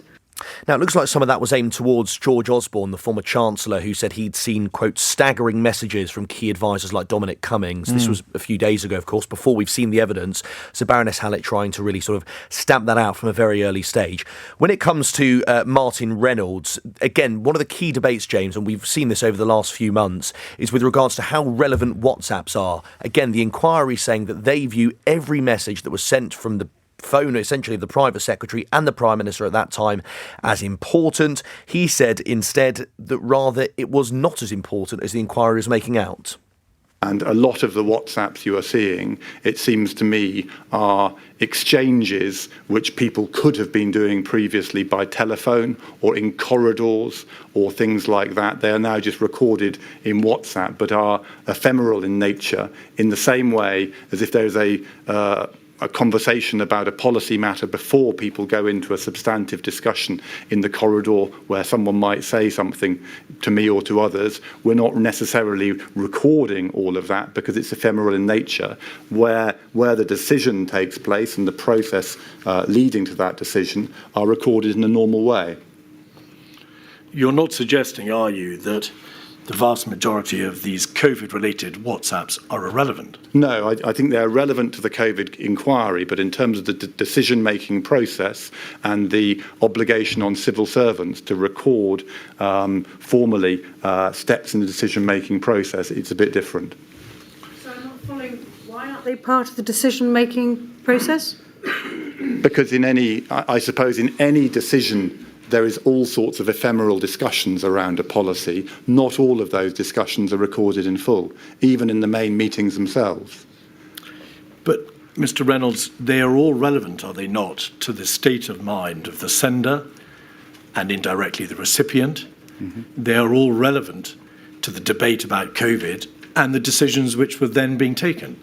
That's interesting, isn't it? I mean, actually, some of these conversations being echoed in Scotland as well at the moment, which will have its own inquiry. But is he essentially, the tension there is between Reynolds thinking he gets to decide what's relevant to the inquiry and what isn't, and the inquiry contending that actually, no, mate, we do. Yeah, and how many times have we said that over the last few months? I think the word ephemeral, which he kept using, Martin Reynolds, really irritated Hugo Keith, who's the counsel to the inquiry. On those messages as well, what was also apparent, James, and this is something we haven't heard before, is that Boris Johnson, according to Martin Reynolds, didn't realise that all of his WhatsApps would become public, and they were going to try and warn him that actually these will come out in a subsequent COVID inquiry. It also led to the Cabinet Secretary, Simon Case, calling Boris Johnson mad. Simon Case, PM is mad if he doesn't think his WhatsApps will become public via COVID inquiry, but he was clearly not in the mood for that discussion tonight. We'll have that battle in the new year. Martin Reynolds, that is, of course, you, agree. Thanks for your help. What was the battle about, Mr. Reynolds? I cannot recall, but I imagine that the Prime Minister, I'm afraid I can only speculate, but I imagine he hadn't realised that all of his WhatsApps would become public via the COVID inquiry. I think the most excruciating exchange, by the way, James, was when essentially another discussion about WhatsApps. It seems to have been quite bogged down on WhatsApps at the moment, but obviously it's very important, is the disappearing messages function, which essentially means your messages can disappear. You can turn on a certain feature. There was a WhatsApp group set up by Martin Reynolds, which was, as he described it, a sort of filter. So he didn't have to send everything to Boris Johnson. He said the Prime Minister's very busy. I'll put it in this WhatsApp group and it can then be transparent. It was active for about 5 months, that WhatsApp, but then he turned on the disappearing messages feature for some particular reason, and that was something Martin Reynolds was questioned about. Why did you turn on the disappearing message function around the time that the Prime Minister announced a public inquiry into the COVID pandemic? I cannot. I can guess or I can speculate, but I cannot recall exactly why I did so. So I don't believe it was intended to prevent the inquiry from having sight of this. It could, for example, have been because I was worried of someone screenshotting or using some of the exchanges and leaking them. Well, these are your closest colleagues, and you had obviously been engaging with them in this WhatsApp group for many, many months. It wasn't that the system had changed, requiring you to no longer engage in this WhatsApp communication. You just turned on the disappearing function. Correct. This WhatsApp group is not available because the disappearing function was turned on by you in April 2021. Correct. And then lastly, James, in the last few minutes... Pause you briefly. Of course. We probably neither of us know the answer to this question, but it often comes up in our contemplations that sometimes the technology overtakes the rules. So presumably if they were communicating with each other via different means, there would be rules in place about disappearing functions, or the equivalent would be putting your post through a shredder, wouldn't it, or something like that? And yet WhatsApp presumably doesn't quite fall under the purview of any existing regulations. Well, what Martin Reynolds says is that in meetings, not everything is minuted. So you have unofficial meetings and that it's not minuted. So in that sense, the reason why it was all done on WhatsApp was because you had various people working from home because of the COVID inquiry and whatnot. But then actually what Hugo Keith Casey is saying is that some of these weren't just conversations like you might have in a corridor. These seem to be crucial because he's seen the first 5 months of that WhatsApp group. Right. These weren't just sort of conversations whereby it was a preamble. These are actually important decisions. And then they turned it off. And then they turned on the When do we messages. get to see the first? Do we get to see the first 5 months of the? They've released some of them. It's So all that was when Simon Case was calling Boris Johnson mad. Of course, yes. If he doesn't think. And then lastly as well, James, Martin Reynolds has been quizzed in the last few minutes or so regarding the tensions in Downing Street between Boris Johnson and Dominic Cummings. It's been very interesting actually, because he was suggesting that sort of pre the election, everything was going very smoothly. There seemed to be a good atmosphere in Number 10, but as he put it, that shifted. It was increasingly clear that the Prime Minister's and Dominic Cummings's agendas were not overlapping, or were overlapped in part, but were quite different. And that, in that period, meant that we were starting to try and work out what are the priorities, how do we deliver this, and what are we, what are we trying to achieve as a collective? And that dynamic, I think, was starting to become more prominent. The other dynamic, I would say, during this period is a sort of unease with some of the messaging and actions taking place. So it was during this period that we were talking about the appointment of various, and I use quotes here, weirdos and misfits, and bringing in very different people into Downing Street. And we had the case of Mr. Sabisky, who you remember is a advisor brought in who had unusual views on eugenics, and after 3 days he resigned. Unusual views on eugenics. There it is. Master of understatement. What's coming up later this week? What else have we got to look forward to? Well, later this afternoon, we've got Lee Kane, who was the Director of Communications in Downing Street. There's one other person today, Imran Shafi, who was another private secretary for Boris Johnson. But then crucially tomorrow, all eyes on Dominic Cummings, who's in front of the inquiry. What time? It's from 10:30. Have you heard has he been up a mountain preparing himself or something like that? Have you heard about this? I haven't heard about that, actually. What was it? Well, someone told me this morning. No, he went to an isolated island. Oh, did he? To get himself in the zone. I think he thinks he's Shogun or a sort of character in Kill Bill or something like that. Actually, no, I'll do that another day. Henry Riley, splendid. We may see you again if something pops up between now and 1 o'clock that you think is of interest to your listeners. Then I look forward to you bringing it in. A lot of pressure. A lot of pressure. It's 11:48. 11:51. As far as I can tell, the nickname Party Marty for the former civil servant that you just heard described, well, he's a SPAD, isn't he? He's a principal private secretary. The nickname Party Marty came from within Westminster. It's not one that's been applied subsequently by journalists. It was kind of what they called him in the office, which speaks volumes, doesn't it, really? 11:51 is the time. Back to the question of addiction, the passing of Matthew Perry, the star of Friends, one of those people who just brought so much joy into other people's lives without ever really being able, apparently, to find enough in his own. And a question in honour, really, of his expressed wish for his legacy, a question about addiction. The simplest question of all, what is it? Because everyone who has got a sort of flirtation with excess. You wish you could drink a bit less, you wish you could smoke a bit less, you wish you could eat a bit less, whatever. But addiction is something altogether different. What are the key definitions of those differences? 11:52 is the time. Dean's in Leyland. Sorry to keep you, Dean. What would you like to say? You're all right. Thank you very much. At first, I'd like to say I think you're brilliant. And honestly, I've got your books, I've got your board game, and I will be getting your new book. But anyway, before we get deeper, I've been. I'm 47 now. I've been an addict. I've been a heroin addict since I was 16. And drink came a bit later than that, maybe 25, 26. So I've had homelessness and all that. At the minute, I've been married 6 years. I'm still on a methadone program. Right. I do still use sometimes, now and again. When? What times? I'd say like once a month at the most. As a treat, or at a treat, or at your lowest point, or when? What? I mean, or is that a silly question? It's not really. I don't really get to the point. It's like what I was trying to explain to your producer is like when you've been on it like since you were 16, so it's more than half your life, and every day you've got something else. So your normal is different to everybody else's normal.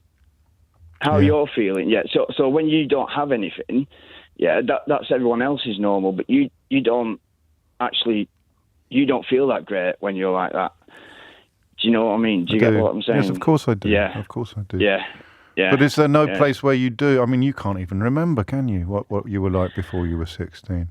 Did you hear Sophia talking about bounce, the earlier caller? Just having, if you were clean, you're saying you think you'd feel rubbish.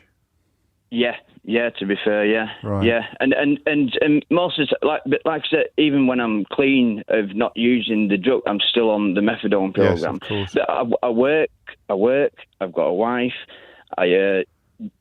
Nobody knows, as much. They know I'm an addict. They know I've been an addict because in my town it's a bit, it's a bit hard not to know, not to know me, to be fair. Sure. But because it's a smallish town. I understand.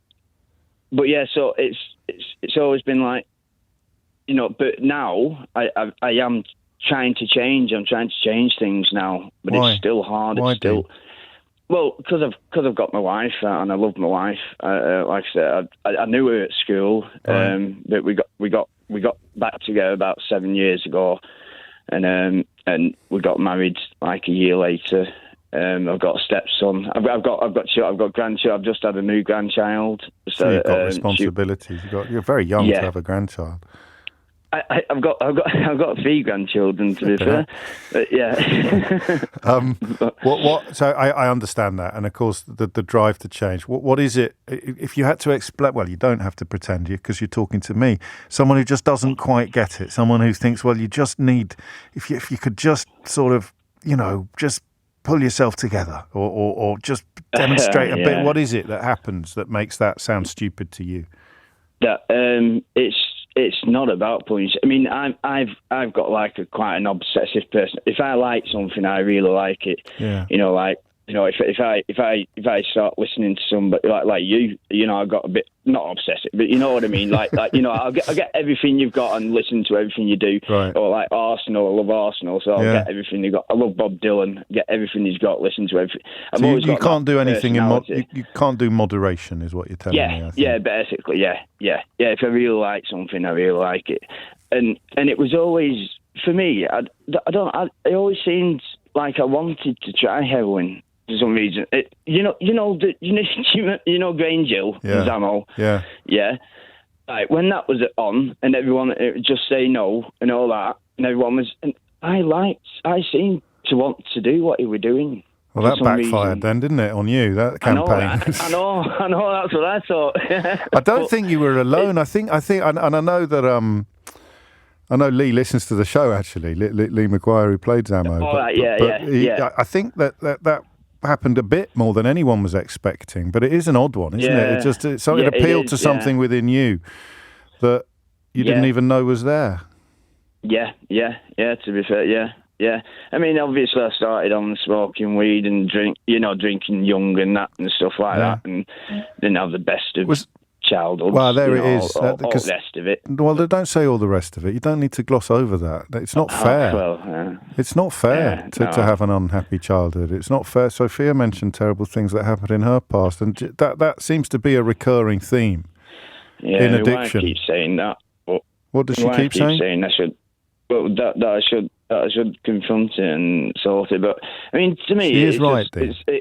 Yeah, but it just happened. And I know what you say. I've obviously listened to your book. Your second one was brilliant, with the the school stuff and your letter and that.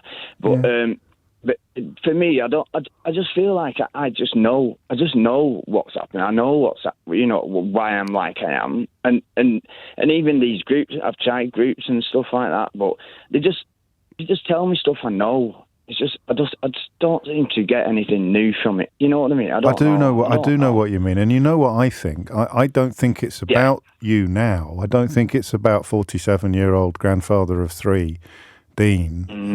I think it's about 13-year-old Dean, 12-year-old Dean, who no one looked after, and what you will get in the right group and in the right therapy, you'll get encouragement and help to make sure that you now tell him then that he's safe now. And I don't think anyone's ever done that for you. And I know it sounds a bit wonky. No, I've read, like I say, I've listened to your book. I know exactly what you think I do. But until you feel it, I can't communicate it to you. But no one loves you as much as your wife does. So ignore my book and focus on what she's saying. And good luck. What are you going to do? Do you know? You don't have to tell me. How are you going to? I'm cracking it. I'm still at the CDT, which is a community drug team. I'm still with ours. Like I say, I'm still on methadone prescription. So I'm still trying. I'm still at it. I'm still not using every day. So it's and my drink. I do drink every day, but that I have cut that down a bit. But it's I'm trying. I'm on my way. I'm getting there. I hope so, mate. Brilliant to talk to you. Oh, Dean, it's been my pleasure, and I wish you all the very, very best. You know I do. Stay safe, and I guess it sounds trite for a reason, doesn't it? It is just one step at a time. The time now is 12 noon. It's 3 minutes after 12. Lynn's been in touch. Hi, James. I listen to you every day, but can I just say that last hour moved me so much. We all go about our daily lives and have no idea of the struggles that some people have. Much love to your callers. Well, I second that, Lynn. You're absolutely right, and very much the sort of conversation that is nothing without callers. Thanks also to Martin for your kind words as well. Rakesh has been in touch to say that Gabor Mate has worked a lot on addiction, and he has a great definition in his book Hungry Ghosts, which he quotes: "My definition of addiction is any behaviour that gives you temporary relief, temporary pleasure, but in the long term causes harm and has some negative consequences, and you can't give it up despite those negative consequences. And from that perspective, you can understand that there are many, many addictions. You really can. And I will mention that Gabriel Marte appeared on Full Disclosure last year. It was an absolutely fascinating hour or more, and one of those ones that I could have happily continued forever, when he was over here to talk about his latest book. And he also talked about the generational trauma, inherited trauma, in his case, fleeing the Holocaust, which is pertinent to some of the other conversations that we're having at the moment as well. But do check out the Gabriel Marte Full Disclosure, if you can, on Global Player or wherever you get your podcasts. 5 minutes after 12 is the time. We will return to that territory there. I think we kind of owe it to Matthew Perry in a way, don't we? But I want to move on now. I want to keep the three segments of the show separate today, although we may have another dip into this COVID-19 inquiry where... Well, here's the thing. How do you do it as a topic? Because I don't think it worked before I went away. We didn't quite get the question right. Brian's been in touch to say the question is perhaps an open question of what do you want from the COVID-19 inquiry? Is that a good question? Should we do that later in the week? What do you want personally from the COVID-19? It's a better question than we managed to come up with. What did we come up with before I went away? Can you remember? We didn't even have one. Did we do one of those hours where I just warbled and expected the phones to ring? With 9 times out of 10, right? 99 times out of 100, it works, doesn't it? But that was one of those occasions when it didn't really work because I didn't have a question. And then I'd sort of joke about not having a question. I think I'm so clever because I'm going to do a phone-in show without asking a question. He's fantastic. The king of the centrist dads. And then very, very, very occasionally... You don't get it. So, yeah, you're right. So can we take Brian's question and run with it a little later? What do you personally want from the COVID-19 inquiry? We may have a look at that. Not today. Don't ring in on that now. 6 minutes after 12 is the time. Okay, simple question time. Why are young people taking less action to lower their carbon footprint than older Britons? They are also much worse at taking simple steps to help the environment, such as recycling. It's a fairly comprehensive survey. The differences are not enormous, I should stress. But the cut-off point is, the numbers are really, really interesting. So if you say, I recycle as much, I want all your answers to this question, okay? Because I've already thought of one that may not be accommodated by the survey questions. You can sometimes skew a poll slightly by asking a question. The immigration polls undertaken by, if you like, racist apologists sometimes are the most misleading on this one. You know, if you say something like, do you want your country to be overrun by foreign criminals? And obviously 100% of people say no. And then the headline somehow becomes 100% of people want tougher immigration rules. And you thought, well, hang on a minute. That's not... So you're getting the question right. I recycle as much as possible. Would you answer yes or no to that question? I recycle as much as possible. Go on, answer it. You do. Do you? Really? Really? Oh, God, everyone's nodding at me. And they're all young. Well, not Keith. But good grief. Okay. Well, what do you mean by as much as possible?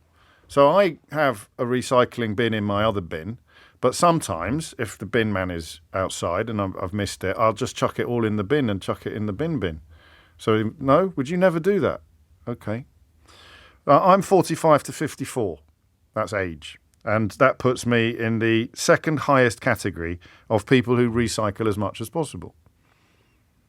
18 to 24-year-olds are in the lowest category. Now, I find that genuinely surprising.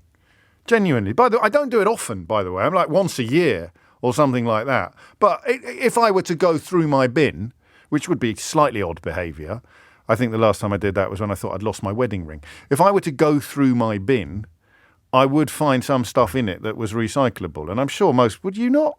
Nothing at all. All right, what about plastic bacon wrappers? So that's not a bottle. So I've got, do you know what we need? We need more bins. We need 7, I think. We need 7 that's what we need. We need 7 recycling bins. And then we could, if only a politician would think of that. Okay, so I recycle as much as possible is a question to which I would answer no. I am conscious of the fact that I could do better. But in order to answer yes to that question, you have to actually believe that if you went through your bin now, on bin day, you would find nothing in the black bag that could be in the plastic buckets. Nothing at all. Not even a bottle top, perhaps, or a. Okay, I stand corrected on that one. I have reduced the number of flights I take a year. Yeah, I have, actually. We would generally, I think when I even started in this job, we would generally fly every holiday. I just got back from Norfolk. I just got back from the North Norfolk. So I have reduced. We would definitely have spent half term somewhere hot, probably Morocco at this time. Yeah, Morocco's nice. Get yourself out there. So I have reduced the number of flights that I take, and that would put me as a 45 to 54-year-old. Get in the second highest. So which age? This is bizarre. Which age group do you think is the most committed when it comes to both recycling as much as possible and reducing the number of flights that you take a year? This is going to drive a coach and horses through the editorial policy of the Daily Mail and the Daily Telegraph. Which age group do you think it is? I'll give you your choices. 18 to 24, 25 to 34, 35 to 44, 45 to 54, 55 to 64, or 65 plus. Now, which of those age categories, which of those age groups do you think provides the most positive answers, the most yeses in response to the question, I recycle as much as possible? Which of them do you think it is? I'll give you a clue. It's the same age group that also answers yes most to the question, I have reduced the number of flights I take a year. It's the 65 plus. That doesn't make sense to me. But we often have our most interesting conversations about things that don't initially make sense to me. I would have, if you'd asked me to put money on it, I would have put it the other way around. I would have said, no, of course the 18 to 20, but now I'm just thinking about my own house. I don't know how conscious my teenagers are about this. Yeah, they're pretty conscious, and they're big on the flight stuff as well. So if you'd asked me to put money on it, I'd have said that it would decrease with age. So you'd start at the 18 to 24-year-olds who recycle everything, and you slowly see a little decrease in how, what's the word I'm looking for? Conscientious. How conscientious they are, going to the 65-plus-year-olds who probably recycle less than almost anybody else. And it is exactly the other way round. It's the polar opposite of my presumption or prejudice or whatever you want to call it. And the question I have for you is why? Some of it might be circumstantial. How easy is it to recycle if you've got a shared room in a cramped flat, for example? Presumably not as easy as it is if you've got 7 bins in one of your gardens for recycling. But still, you could almost certainly go further. So I think we'll just do the why of it. The Times, predictably enough, go in on Greta Thunberg. They say Greta Thunberg may be the voice of a generation alarmed about climate change, but she is also the voice of a generation failing to do much about it. It's one survey, but I don't see any reason not to take it at face value, not to take it seriously. And what I want is your answer to the twin question, not just the question of why young people are the least likely to recycle as much as possible, 0345 6060 973, but also why the oldest people in the country are the most committed to recycling. I'll take anything you've got, either like me, stepping from the outside, looking at the phenomena and trying to work them out, or from within, as someone in that category, 18 to 24, who can say, well, look, it's obvious, James, I'd love to recycle more, but I can't because ... Or somebody who is older, saying, well, of course we're going to recycle more than the young people do because ... Jonathan's in Manchester. He says, I'm a letting agent. I can state without doubt that the worst recyclers tend to be younger people, especially students. Why? Is it just a general laziness, a general fecklessness, or are there more substantive reasons for it? And then he adds, my mother lives in California. They have their street waste weighed weekly, and they get a sum of money for the street dependent upon the weight of items recycled. So obviously we need more incentives, more carrots as opposed to sticks in this conversation. But why would that be? Why would it be on both fronts, on recycling and on cutting the amount of flights you take each year? The oldest people in the country are doing the most and the youngest people in the country are doing the least. I want you to tell me why you think that is. Hit the numbers now, you will get through. 0345 6060 973 is the number that you need. Young people failing to act on carbon concerns when I think the widespread perception is that young people are kind of leading the line on carbon concerns. And in fact, speaking as a smack in the middle of these age demographics, which isn't going to be true for much longer, I'll be at the top end in 3 years' time. Gosh. I would have thought that people my age almost feel a little bit guilt-tripped by younger people when it comes to matters environmental. What's happened? Has something changed? Maybe these numbers would have been different a few years ago. Thinking about long-haul flights and my own children, actually. And when we ruled them out a while ago, I have heard whispers, certainly from one of them, about how nice it would be to go to Thailand or somewhere like that, which we kind of knocked off the agenda for environmental reasons not that long ago. Maybe the pendulum is swinging for slightly sinister reasons. If you look at the British media and how much effort has been put into persuading us that eco concerns are bogus. No, but that doesn't work either, because then you'd think that 65-plus-year-olds would be much more susceptible to that. There's lots of things to get your teeth into, and we will begin after this. It's 18 minutes after 12. You're listening to James O'Brien on LBC. You're not allowed cop-out answers, for example, from Emma, that you young people can't afford flights. It's a conscious decision to take fewer flights for environmental reasons. And to be fair, you can get a flight to, 29 quid these days, can't you? You could go somewhere. 18 minutes after 12 is the time. Lisa is in Islington. What's going on, Lisa? Oh, hi, James. Hello. I heard your question specifically about the older generation and why they recycle more. And I just thought of my mum. She died last April. I'm sorry. And thank you. And she always used to say, I have 2 children, and she always used to say she felt very responsible for the world she was leaving behind for my children, her grandchildren. Oh, interesting. Yeah, and How old are your children, if you don't mind me asking? They're similar to your age, your children. I've got a 17-year-old and a 14-year-old, and my mother used to recycle everything. My dad's the same. He's still with us. He recycles everything. And yeah, she used to say, I just think we are so responsible for our children's children and the type of environment we're going to create for them if we don't take responsibility now. So. Well, that makes perfect sense in a way, and yet it seems to be completely at odds with what with the media representation. I always think of it as being a young person's obsession, but actually, possibly the older you get, the more conscious you are of the future, because when you're young, you think you're going to live forever and everything's going to be great.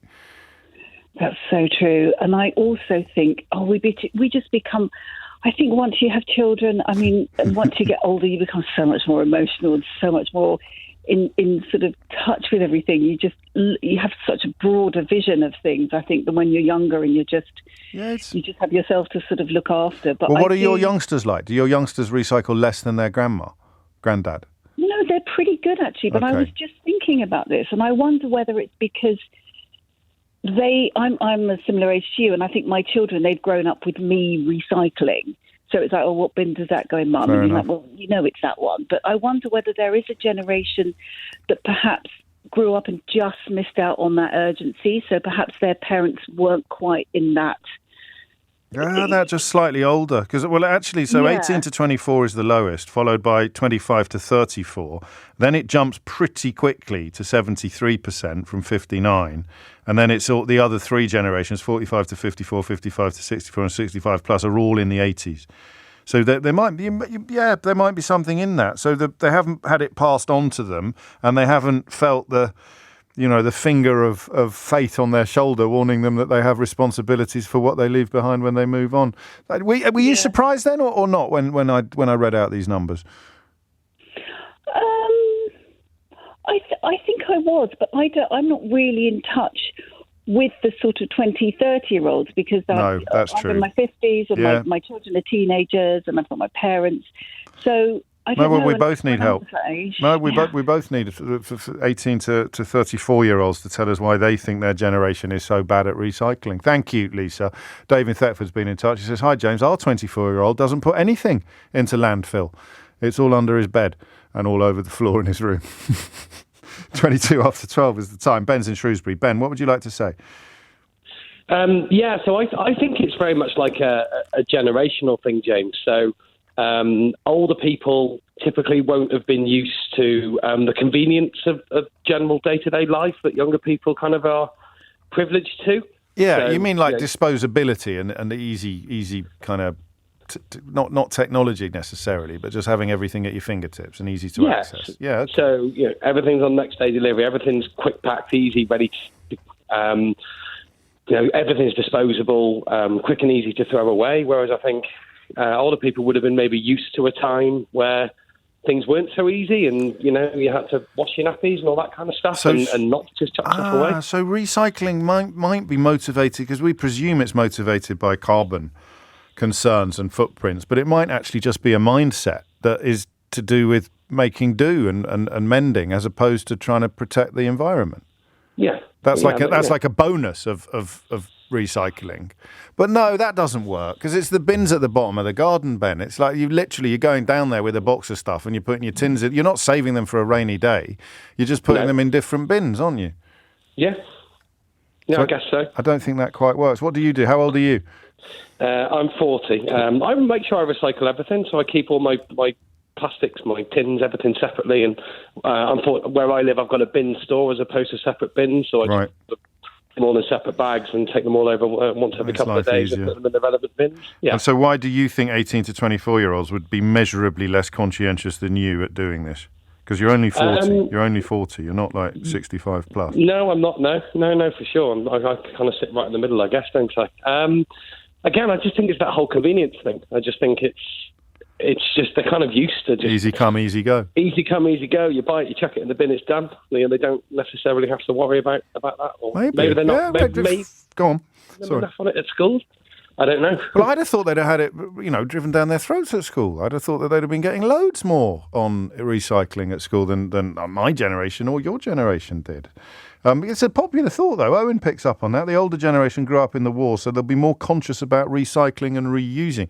Well, I give you reusing, Owen and Ben. You can have that. If you grew up in the war, you go, oh, yes, we'll put the tea bags on the washing line, use them again tomorrow, all that. So, but that's not recycling. That's reusing. So you can see why you'd reuse, but it doesn't explain why you'd recycle. And I would put money on 18 to 34-year-olds having had way more guidance at school on recycling. It wasn't even a thing when I was a kid. I can't remember, when did recycling even become a thing? Whereas these kids have grown up with it. Everywhere they turn, it would be normal to have a bunch of bins or to be encouraged to do this. At school, they probably have recycling bins in the canteen, don't they? I know we've got them here. So why? Why is it? I mean, maybe I'm overthinking it, and it's just young people are always going to be a little less conscientious, a little lazier than some of their older counterparts. Rick's in Sheffield. Rick, what would you like to say? Hi, James. So I think I'm one of the older people. I'm 43, so I'm not exactly over the hill. No, you're in cohort 3. Yeah, exactly. 73% of your cohort recycle as much as possible, which is quite a lot less than the older and quite a lot more. You're almost like a weird bridging gap, quite a lot more than the younger and quite a lot less than the older.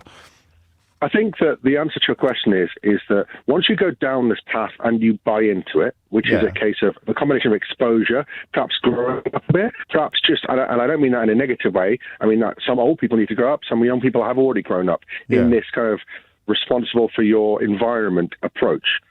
Once you go down that path, it opens new doors. The recycling itself is just a measurement of how eco you are, effectively.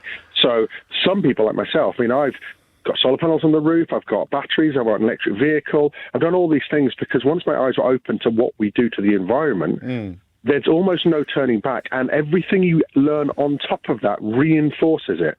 But this is why they use Greta Thunberg in the opening paragraph, because I think the natural presumption would be that younger people are a lot more likely to have arrived at the place you've just described than older people are. But it takes time, and you've got to read those books. Really? And when you, I thought younger people were being taught those books. They are, but like that in itself, to change your mind and to change yourself can sometimes take years, James, of self-reflection and kind of trying to, I mean, when you're young, you've got all sorts of things, whether it be boyfriends, girlfriends, parties, university, all these things are on your mind. As you get older, you have more time to reflect on what you do. And for some people, that lesson is learned day one. For some people, it's less learned. No, I guess I didn't think that for the younger generation it was a personal journey in the way that it would be for your generation or for mine, because they were being bombarded with the relevant information on a level that was utterly alien to when we were that age. So but you make a really powerful point. It doesn't matter what people tell you, how many fingers are being wagged in your face. You've got to make this leap for yourself, and the older you are, the more likely you are to have made it. Speaking of old, quite a few of you correctly pointing out that the World War II thing might be a little bit dodgy, given that if you were, of an age to remember the Second World War, it doesn't really work, does it? That's my age. I just presume there are still people around who can remember the Second World War, but it's highly unlikely. You'd be well into your 80s now if you were born in 1939, wouldn't you, or born in 1940. So it's highly unlikely that anyone can remember rationing. Don't at me if you can remember rationing. I appreciate that some people will be able to. It's just gone 28 minutes after 12. And reducing the number of flights, that's pure eco. That's got nothing to do with reusing and recycling and make, do and mend. I don't get it. James, I'm 27, says Alex in Havering. I recycle everything I can, compost all my food waste and grow my own veg. I've phantom planted fruit trees in some local parks and feel the need to utilise as much as I can. I have a very utilitarian attitude towards life, but it's not necessarily to save the planet. That's interesting, but from a 27-year-old, not from a 65 plus. Why? Why would this be upside down in terms of what we might have expected? Rick, take care, thank you. Chris is in Canary Wharf. Chris, what would you like to say? Well, I'm in Canary Wharf at the moment because that's where I work, and I work in a co-working space, and I'm surrounded by young people. I'm 1 year older than you. I'm 53, right. So which makes me very much. Oh, okay. Yeah, right. Carry on. And so I think that I've noticed this that younger people in their 20s, don't put the plastics and recycle stuff in the right bin, and this environment has actually made it to make it really, really easy for people, and it infuriates me. Let's say, and if they go, I'll go into the bin and move things into the right bin if I can, and if it's not too icky to do so. Well, good for you. But are you surprised by this? Would you have expected it to be the other way around? And why do you think it isn't? Well, I was surprised by it when I first started working here about a year and a half ago, but I have had a lot of time to think about it, and I think it is because when you're younger, you're going to be, well, I think in this environment, let's say the younger people are working longer hours. They're not going to have their own houses, maybe live more in a flat share or a house share environment. And so they're not going to have their own allotments where they're growing their own food and stuff. So there's less opportunity to actually recycle. So it's less about commitment and about opportunity. And familiarity. But habit. Yes. So it's habitual behaviour for you. Yeah, absolutely. It's habitual, but as I said, it's taken me a while to get here. And you sound like Rick in Sheffield. But so I'm 21 and I'm standing next to you, and I've finished my burger, and there's a bin there that is supposed to put my burger carton in, and a bin there that I'm not. Why am I not putting it in the correct bin? Because I've never got into the habit of doing it, and yet my generation has had the carbon footprint stuff rammed down our throats since kindergarten. As I said, you're not just throwing that away. You need to make sure that all the bits of lettuce and stuff can't go in there. Yeah. So it's a lot more complicated than just doing that. And you've got to get back to your desk to get to that Zoom call. There could be something in there. It is like everyone's on a similar tip on this one. Yes, that is initially very shocking, but the more surprising, it's not shocking. But the more you think about it, perhaps the more sense it made. What I haven't had, and the demographics of my listenership give me great confidence that I could have this, is someone in that category, someone in that cohort. You are aged 18 to, let's say, 34, and you don't recycle much. Why not? Just tell me why not. Don't be shy. I'm not here to judge you. 0345 606 0973 is the number you need. Amelia Cox is here now with your headlines. 12:35 is the time, and you're listening to James O'Brien on LBC, for which, of course, I thank you. I'm being very conscious this week of not annoying you by mentioning my new book too much. So I've got to 12:35 today, but it is published on Thursday. So I think I'm allowed to mention it once a show. Should we? Actually, you decide. Let's do a text vote. How often should I be allowed to mention my new book this week, given that it's publication week? Once a show, twice a show, once an hour, every junction? I don't know. And there's an interesting piece, a lovely piece about me and indeed it in The Guardian today. Should you be in need of something to pin up on your bedroom wall, there's a rather lovely picture as well on the front of the G2 section. So allow me just that little moment. How They Broke Britain is published on Thursday. And I think it's fair to say that the central thesis has not been overtaken by events. Quite the opposite, in fact. 12:36 is the time. Back to this bizarre question. Why do young people recycle less and fly more than older people? The flying one's not actually quite... Yeah, no, it is. Yeah, no, it holds. I'm looking at the average instead of the cohort. Why do they recycle less and fly more than much, much, much older people? In fact, the older you are, the more likely you are to recycle completely and indeed to fly less than you used to. I suppose reducing the number of flights you take if you're aged 18 to 24 is close to meaningless, isn't it? Because any flights that you took up until the age of 18 were determined by your mum or dad, weren't they? Determined by your parents or your carer. You're not exactly going to be thinking, I might just pop over to Acapulco for the weekend. You can do that when you're older, but not when... So there are variables here, but the central thrust, I think, is interesting. Shane's in Leeds. Shane, what would you like to say? Hi, James. Welcome back. Thank you, Shane. Hope you enjoyed your holiday. It was very pleasant. Did you fly? No, I didn't. I went to Norfolk, so I don't even know if you... Well, you can fly into Norwich, I suppose, into Norwich Airport. But no, definitely not. We were in the trusty Volvo. Well, I can't answer the question about recycling, but I do think I know why young people fly more, and that's social media. Go on. The Instagram, for example, the number of people traveling to places where they can get Instagrammable pictures, that's a big reason for people to travel the way they do. And now, I must admit, I love flying. I love traveling. I do too. And there's a lot of stuff on social media out there. How do you know? What sort of are you following? A lot of influencers, Shane? I follow a number of aviation influencers. Okay.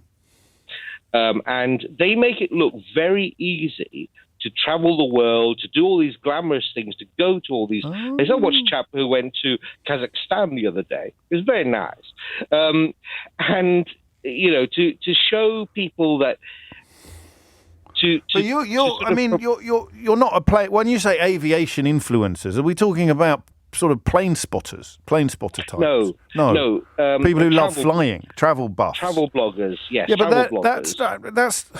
Oh, so I'm getting confused because I'm thinking of somebody glamorous taking a picture of their dinner while wearing a bikini, which also encourages flying. But they're not the kind of influencers that you follow, I sense. No. We're talking about the people who. Who specifically do things like airline reviews. Okay. And that's become a thing, and the more that's grown up, the more likely people are to fly. But that would not... But I mean, I don't want to malign you, but surely this is... The aviation enthusiast thing is more an older person's game than a 20-something's. No. Oh, okay. No, it's not. Because they show how easy it is to travel, to get these. Particularly, they show you how to get cheap flights. How to travel to some of these far off places that most people probably wouldn't even consider traveling to. Central Asia, the former Soviet republics, and a lot of people do follow them, and a lot of them are quite young. They're showing, for example, how easy it is for them to get a business class flight to certain places, and young people will want to follow that because that's where they're getting their influences from. Older. I mean, I'm a cohort 3, so but 35 to 44. Yes. Okay. Yes. So you're the bridge. So you're doing it. So so you don't worry much about your carbon footprint when it comes to flying. I have to travel to the Far East because my family are out there. Okay. My family live there, so I have to go there to see them. But I mean, I want the aviation industry to become more carbon efficient, and I think there are political reasons and yes, probably reasons of profit why that doesn't happen. Yeah, but you. So okay. So I don't know how big an influence the aviation influence would have on on an entire population, but it probably doesn't have to be that big to move the needle, does it? To swing the pendulum a bit. And you're living in an environment where quite a lot of the stuff you're exposed to is making air travel look very normal, very commonplace, whereas perhaps older people who grew up through that era of the popularisation of commercial air travel have come out the other end of it and are just thinking a little bit more about their carbon footprint. This is fascinating. Thank you, Shane. 12:41 is the time. Jamie is in Birmingham. Jamie, what would you like to say? So I'm 30 years old, and Right. I'll be honest, I don't really recycle very much myself. Why not? I find it's a convenience thing for me. I think, like in the kitchen, keeping an extra bag with the bin, putting in dirty bacon wrappers. I'll put cardboard boxes in the recycling, or maybe some plastic bottles. But everything is just a fuss, like some other listeners have mentioned. Yeah, fair enough. But I think kind of one of the strongest opinions I have, and I don't know if it is the same amongst other younger listeners, is that all the things that we do as individuals isn't going to make the difference. It's the bigger companies, it's the celebrities, it's the people with lots of money who need to make those changes. The whole plastic straw situation, all the plastic straws in the sea going up turtles' noses. If you actually look at a lot of the plastic waste in the sea, it comes from the fishing industry. So how much of a difference did change it from? I don't know if I've never been a big fan of either ors, Jamie. I'm not going to do anything until they do. So why doesn't everyone just do their best?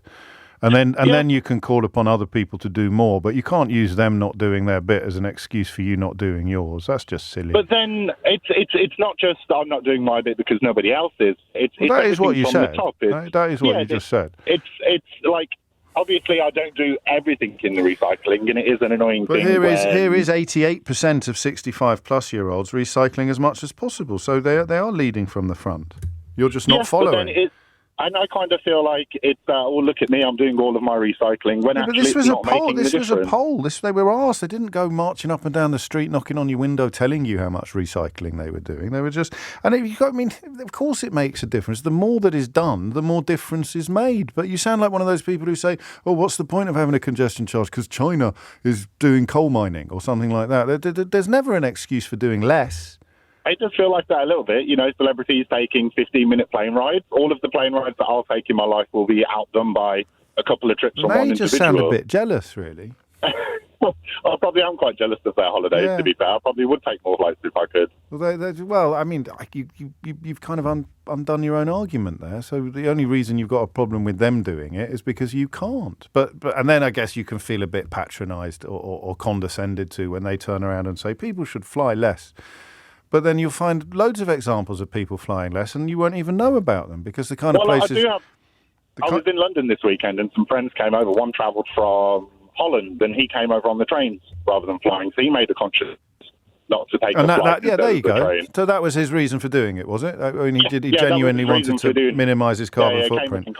Good. Yeah, came up in conversation at the weekend, and it did make me think a little bit. And maybe you are right. The more people you see doing it, it does make a difference. I hope so. I still feel like more changes from above need to come. Yeah, except that it does sound like a bit of a cop-out, or at least it's certainly not either or. In fact, your complaint that they're not doing more becomes more powerful the more you do, because then you're preaching from a position of walking the walk rather than just demanding that people who talk the talk also walk the walk. And actually probably a record. We haven't mentioned Brexit, and it's nearly 1:45, but Brexit has actually made it harder to travel to and from continental Europe by train because of the impact that it's had on the Eurostar. But hey-ho, on we go.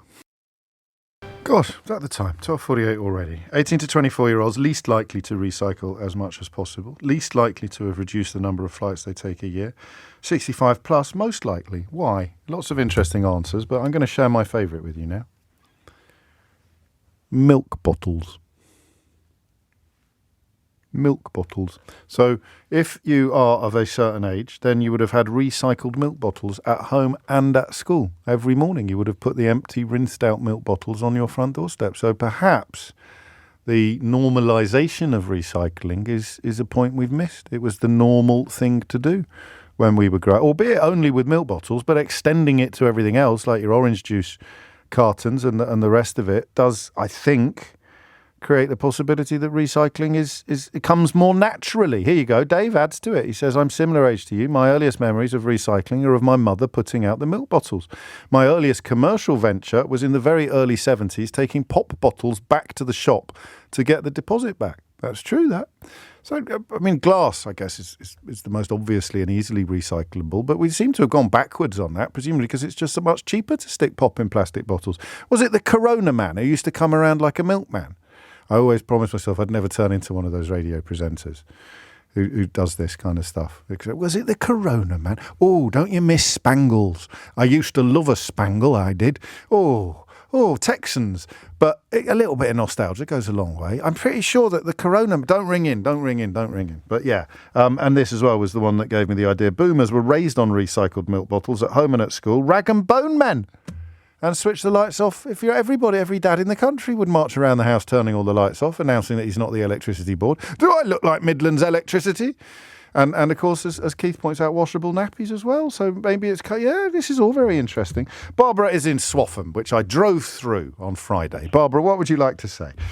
Hello there. Hello. Well, I guess I might be a little bit older than my years because I'm 57. Yes. And I think I come into the category of people who recycle as much as possible. It's something that causes me a great deal of angst and creates an awful lot of mess in my house. The amount of recycling that you do creates mess?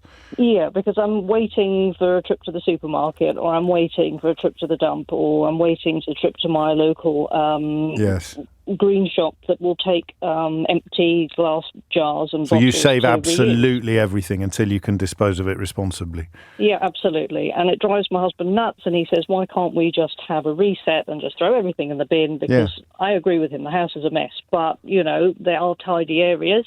That's the curate's egg approach to manage, and it's time as well. Yes, of course. I spent forever, taking apart jiffy bags that have got plastic bubble wrap in the middle and paper on the outside. That is extreme. It does cause me a great deal of angst. But I just feel as though, from my perspective, at my age, I have seen so many real changes to the weather and the climate in these last 4 or 5 decades. And I've seen it with my own eyes.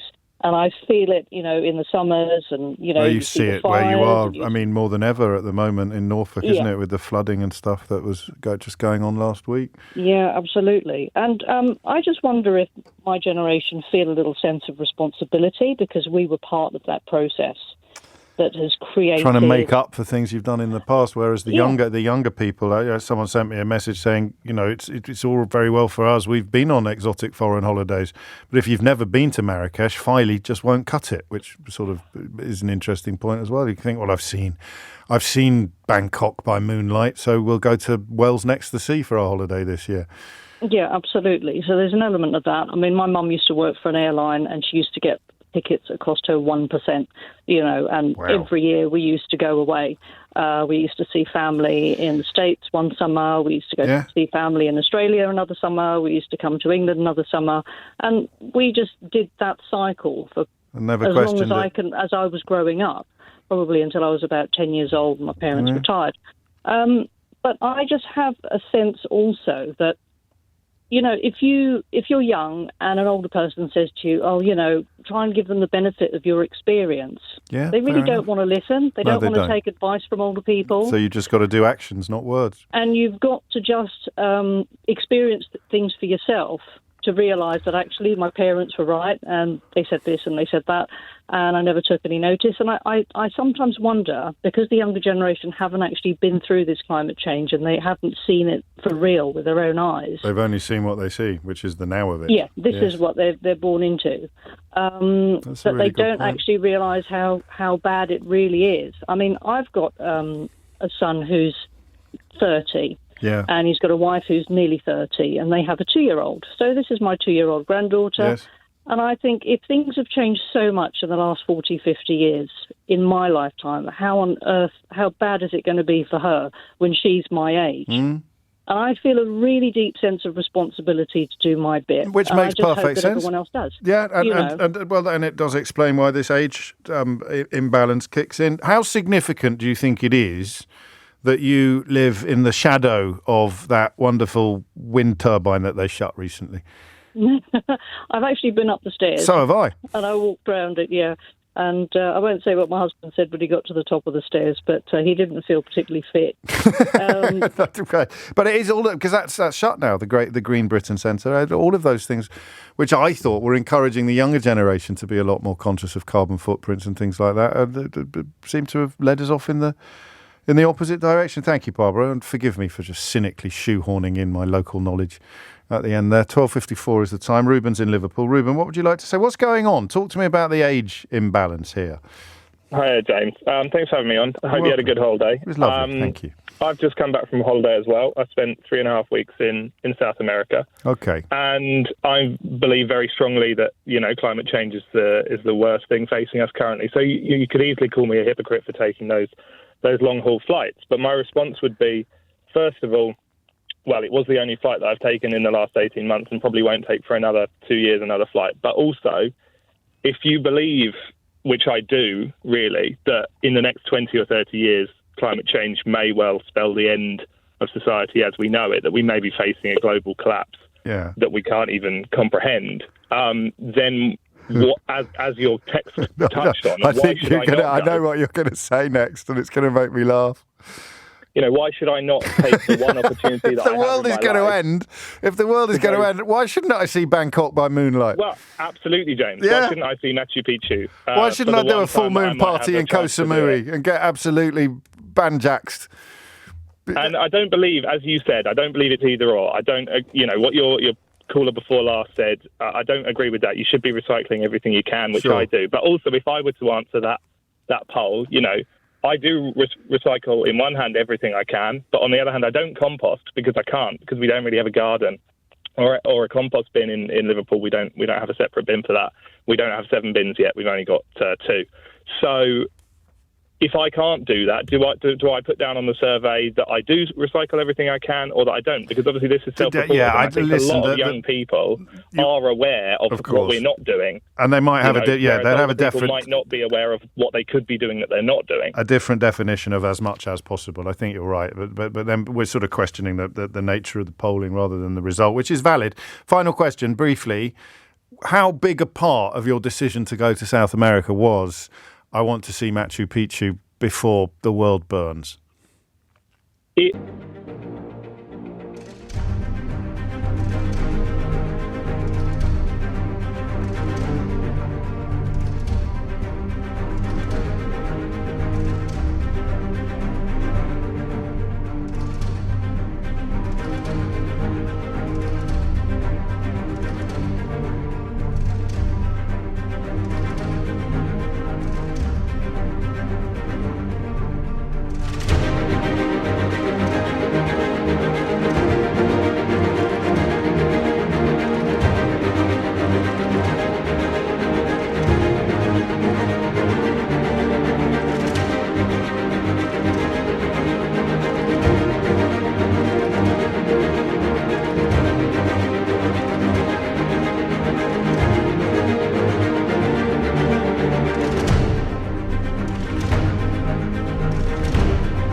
Genuinely, it was a part of my decision. No, it wasn't a huge part, but it was a part of my decision because I did think. Did it cross your mind? Yeah, I did think, should we really be taking these flights? But I do also think, we haven't really taken a holiday in 2 years, and we probably No, I'm won't not, fly mate. again I'm not for the giving. next No, couple I'm of not. years. I'm not judging you. I was just intrigued by that because I mean, it's a comical analysis until it isn't, and the idea that, well, why wouldn't I go off and do so? Seriously, if the world is going to fall apart in 20 years' time, what's the point in not going on a nice exotic holiday? Thank you, Ruben, and welcome back. I'm glad you enjoyed your holiday. I'll squeeze in one more. Liam's in Stourbridge. Liam, what would you like to say? Hello again, James. Good to speak to you. Likewise. So in Stourbridge, we struggle. We don't have any plastic recycling available at our flat. We don't have any cardboard recycling available at our flat. So we're only limited to what we can recycle, which is glass, cans, and newspapers. Unless you're like the lady in Swaffham and you save it all up until you can go somewhere else and recycle it. But that's a different... I was going to say that's another problem with a lot of the younger people today. They're working full-time Monday to Friday when the tips are open. A lot of the times they're not open on the Saturdays. And when they are open on the Saturdays, trying to book a slot to actually go and drop them off in that time period is very difficult. So if you're retired, it's going to be a lot easier to do all the recycling you want to do. So are you a frustrated recycler? You would like to do more, but you can't? Yeah, absolutely. Like, I used to live in a place where we literally kept everything, and then we did a big tip run we were a big house. But then they actually had a problem with us all coming and doing it together as like a one big load. They wanted us to go in individual cars rather than going and doing it as one big lot. So I think there is a bit of a lack of support by local councils. And I also, as I was speaking to your researcher, I think because a lot of people now rent, they don't have as much pride in their properties in their local areas because it's not there or as much investment. They're not making decisions based upon being there for the next 20 years or being there for... I think you're right. I'm cracking on, Liam, only because I glanced at the time and I thought on my first day back from holiday, I may as well hand over to Sheila Fogarty bang on time for what will probably be the last time in 2023. If you missed any of today's show, you can listen back on Catch Up on Global Player. You can pause, rewind live radio. It's all there. Including all Global's live radio stations. Tom Sawbrick will be with you at 4, and Sheila Fogarty is with you now. Hello. Welcome back. Thank you. Hello. Welcome back. Thank you. Hello. Welcome back. Thank you. Hello. Welcome back. Thank you. Hello. Welcome back. Thank you. Hello. Welcome back. Thank you. Hello. Welcome back. Thank you. Hello. Welcome back. Thank you. Hello. Welcome back. Thank you. Hello. Welcome back. Thank you. Hello. Welcome back. Thank you. Hello. Welcome back. Thank you. Hello. Welcome back. Thank you. Hello. Welcome back. Thank you.